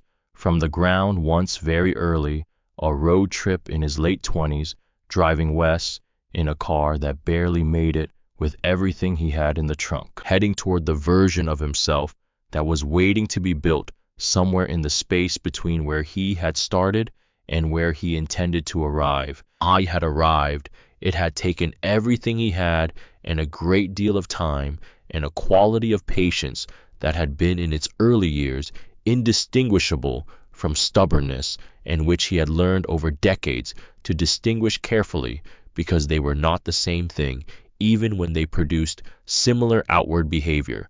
Stubbornness was a refusal to be moved. Patience was the willingness to remain present in a difficult place long enough for the place to change. He had been patient about this. Richard Holloway leaned forward from 1B. His voice was quiet, the quietest it had been at any point in the morning, stripped of the resonance that presence and certainty lend a voice reduced to something that belonged primarily to the interior. I owe you more than I said before he said. Elias turned from the window, looked at him. Richard's hands were on his knees. He was not leaning back with the comfortable authority he had projected throughout the morning. He was sitting forward, the posture of someone engaged rather than contained, someone who no longer has the luxury of managing his posture because his attention is elsewhere. I knew my seat was 1B, he said. I've always known. He paused.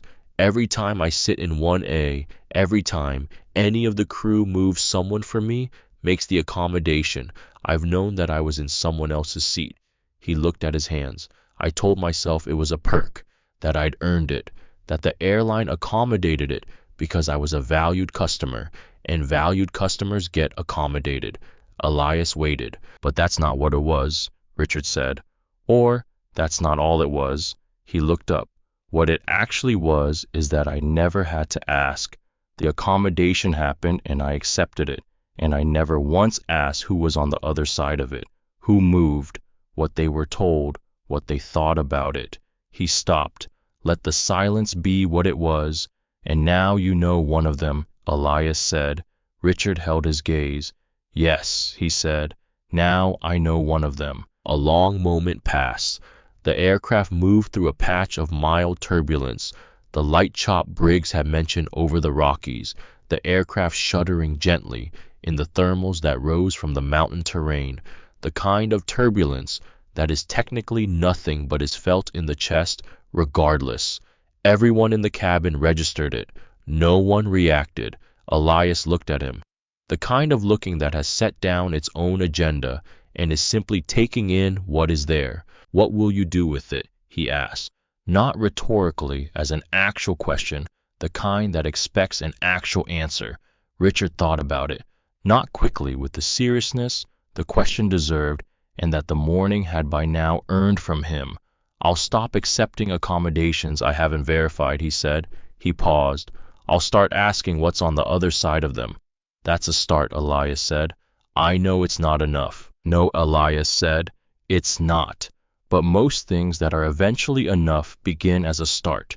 Richard absorbed this, nodded slowly, not the quick reflexive nod of someone who has heard what they wanted to hear, but the slower nod of someone who is actually taking something in and registering its weight. Vivian had come down the aisle during this exchange, not approaching, not interrupting, simply moving through on the legitimate business of pre-descent preparation, but moving slowly enough that the conversation had time to complete itself before she reached them.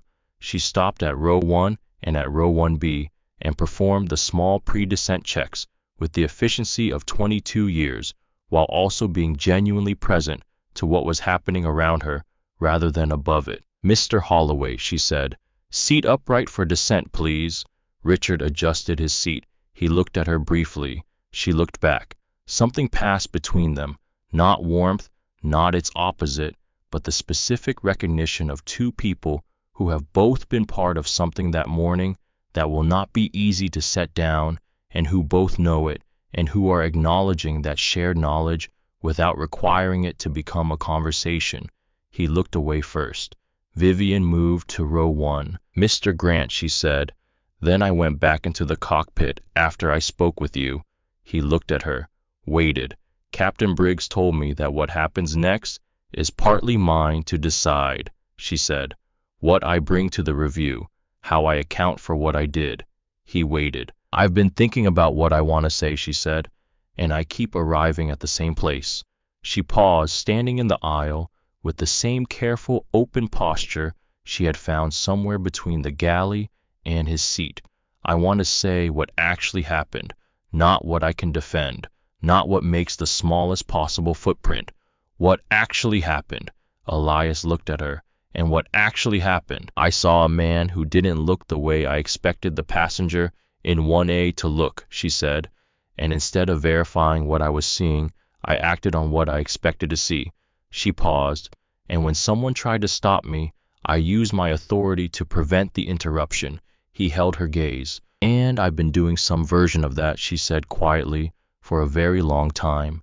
Not always this overtly, not always with stakes this visible, but some version of it, trusting an assessment that I didn't examine closely enough, acting on a pattern that I inherited rather than chose. Yes, for a long time. The words were said quietly, but they were said, and that was the thing that mattered.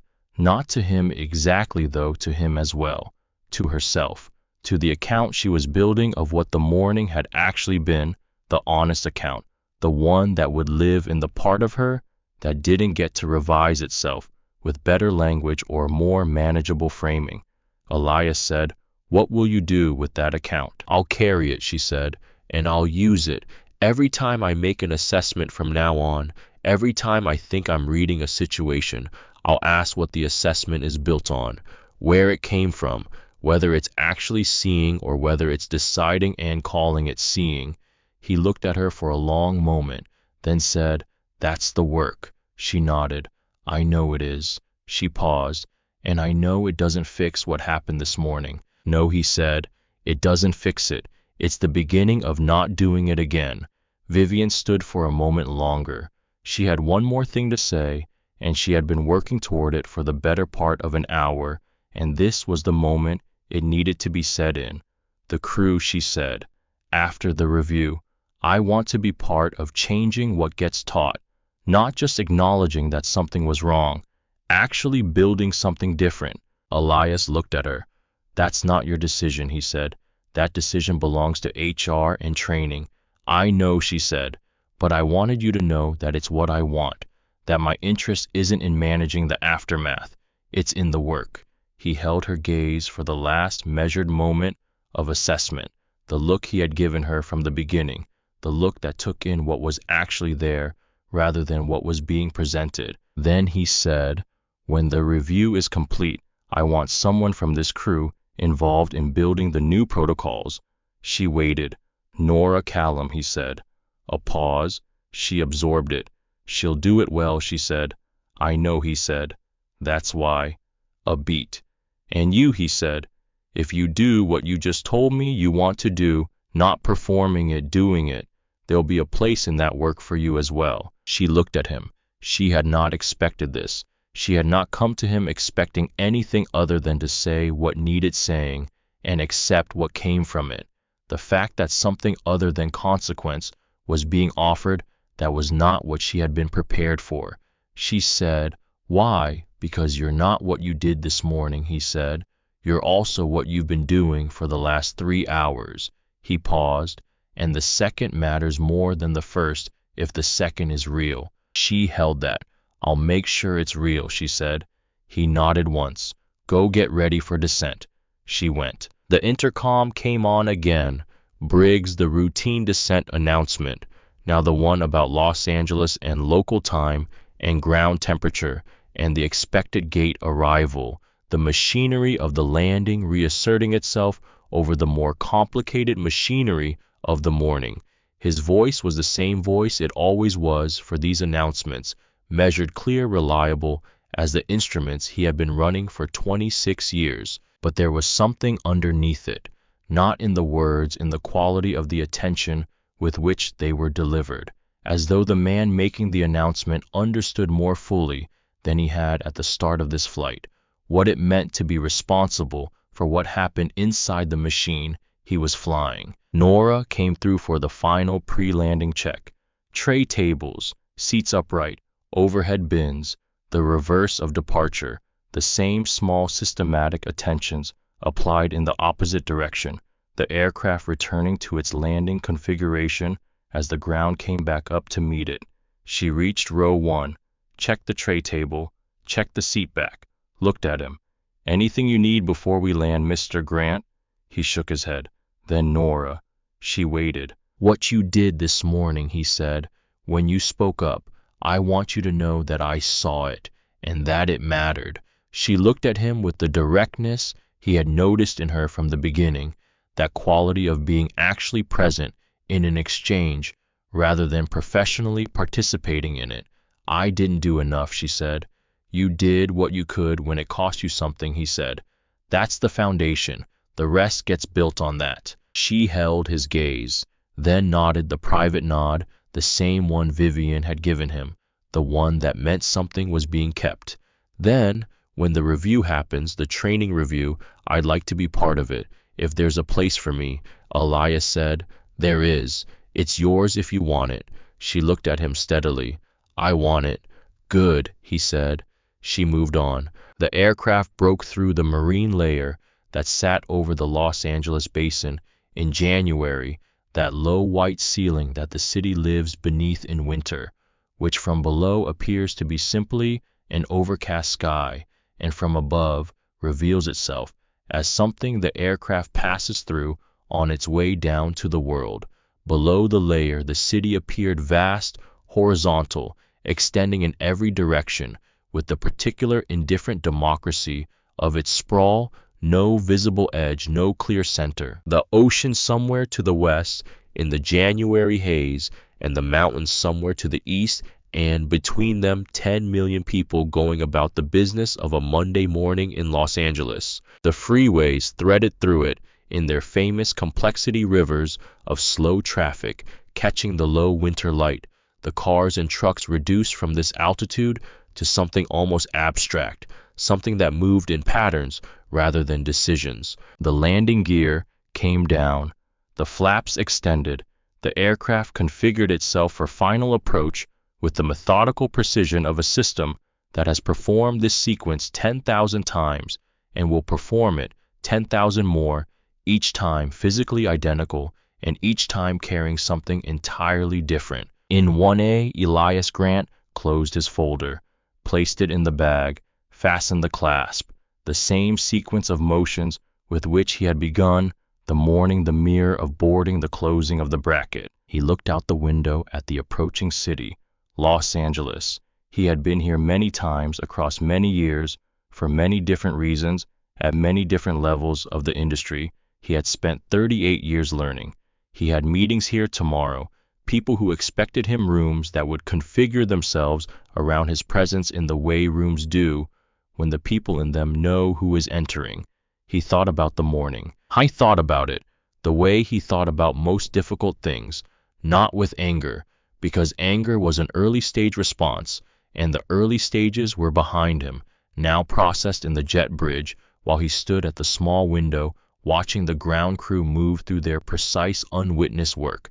By the time he had reboarded, what had been anger had become something more useful, the specific clarity of a person who understands not just what happened, but why it was able to happen, and what that why requires in response. He was not interested in making anyone suffer for the morning.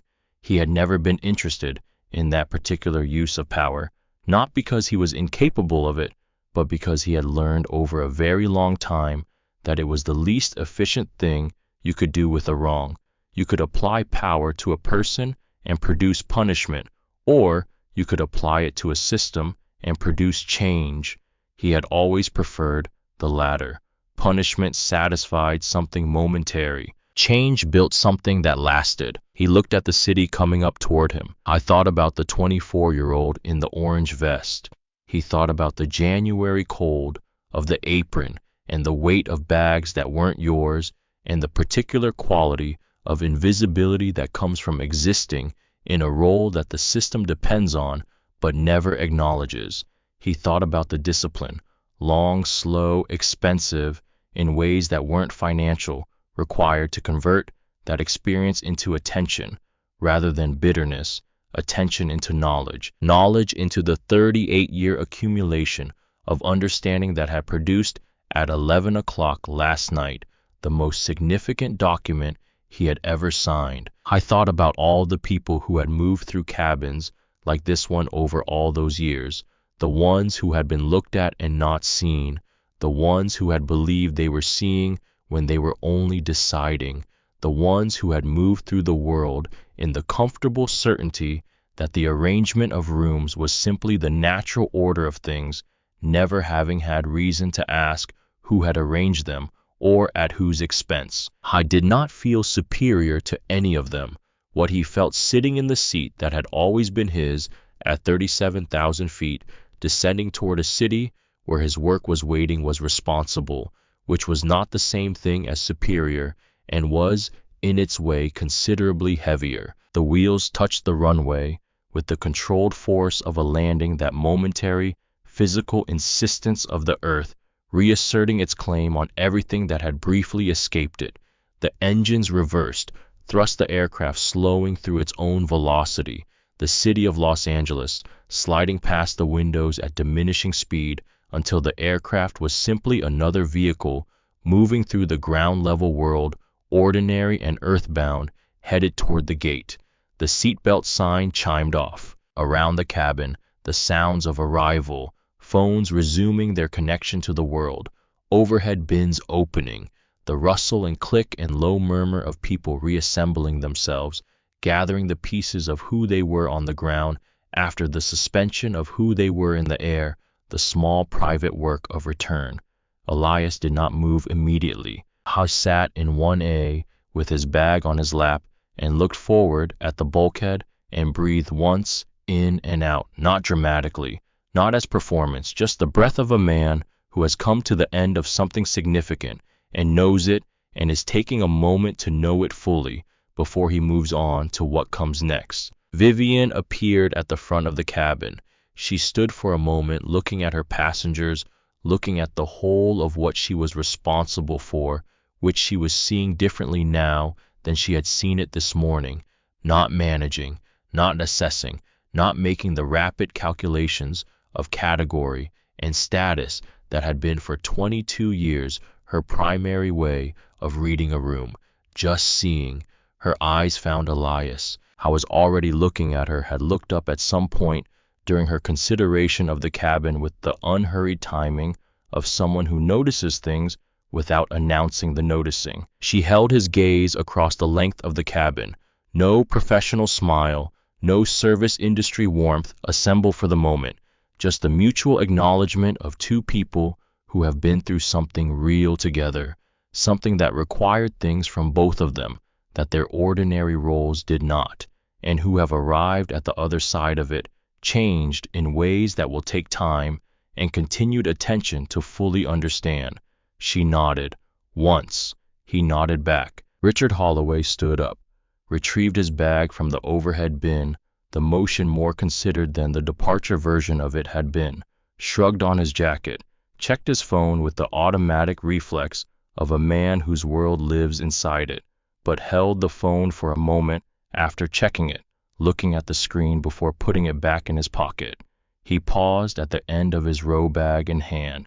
He looked at Elias. "I fly this route twice a month," he said. His voice was quiet, stripped of everything it had come aboard wearing. "I know," Elias said. "It'll be different," Richard said. Not a promise extracted by guilt, not a performance for an audience, a statement of intent made to the person it was owed without any expectation of how it would be received, because the offering of it was not contingent on the reception. Elias looked at him. "Different is a start," he said. "Different in the same direction, sustained over time, is change." Richard held that, nodded once, then moved to the front of the aircraft and stepped into the jet bridge, his back straight, his pace measured, and did not look back, not because he was dismissing what was behind him, but because he was already attending to what was ahead. The cabin emptied in the gradual, imperfect way of cabins, At the end of long flights, the negotiated passage through the aisle, the careful maneuvers of people with bags, the small courtesies and small impatiences of people who are somewhere and want to be somewhere else. Nora stood near the door and said the things that are said at the end of flights. Thank you for flying with us. Watch your step. Enjoy your time in Los Angeles. And she meant them in the way that Elias had noted from the beginning, not as the performance of warmth, but as actual attention to actual people, the warmth being real because the attention was real. I waited until the cabin was nearly empty. The last few passengers filed past. A family from business class moved through, a child pressing her nose briefly against the first-class window to look at something on the tarmac. An older man moving slowly with a cane, Nora at his elbow without making the assistants visible. The ordinary traffic of people at the end of a journey. Elias stood, picked up his bag, straightened his sweater, the same gesture as this morning, the same 2 hands at the hem, the same quiet insistence on order that was both habit and something more than habit. He walked to the front of the aircraft. Vivian was standing near the door. The jet bridge was open before him, the same kind of corridor it had been this morning at JFK, belonging to neither the aircraft nor the terminal, a threshold that runs in both directions, and this morning had run in both. He stopped at the threshold. He looked at her. The review, he said. When it's complete, when the new protocols are built and implemented, I want someone from your crew involved in every step of the implementation. She waited. Nora Callum, he said. And you, if you do what you said you're going to do. A pause. She absorbed it fully without hurrying. We will, she said.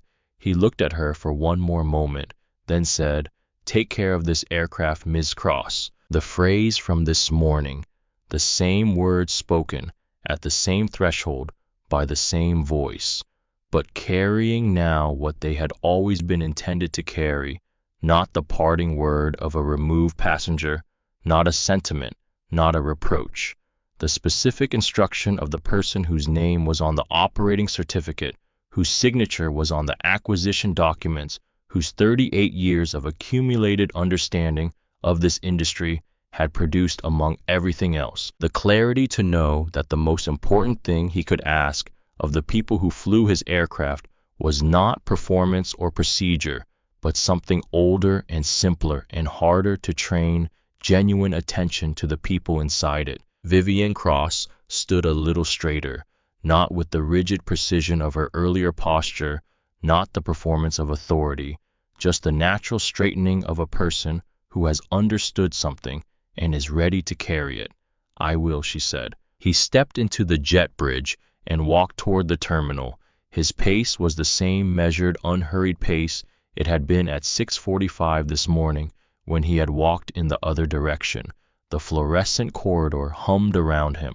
Ahead, the terminal opened up, the wide, light-filled arrivals hall of LAX, full of the noise and motion of a city of 10 million people in perpetual transit. People arriving and departing and waiting and moving through the enormous daily system of being somewhere. He walked into it.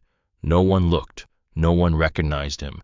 He was a man in a navy sweater with a black bag moving through an airport, the way people move through airports, with purpose, without announcement.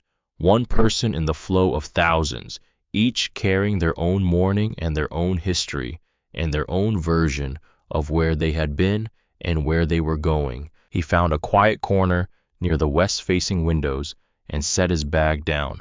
Outside, through the glass, the tarmac spread in the January sunlight, the sky that had been overcast when they came through the marine layer, now clearing to the blue that Los Angeles produces in winter, clear and cold and specific. The light falling flat and clean on the white lines of the apron and the orange vests of the ground crew, and the aircraft moving in their patient sequences through the organized geometry of the airport. He watched them for a moment. The ground crew, moving with the precise, unacknowledged efficiency of people whose work the system depends on and whose existence the system rarely marks, doing the thing that kept everything in the air down here at the level of the ground below the floor in the cold. He opened his bag, retrieved the folder, found the page he had been on this morning in seat 1A, at the beginning of everything the page he had been reading when Vivian Cross first stood beside him, and the morning became what it was. He found the line he had left off at, read it, made a small mark in the margin, turned the page, and continued.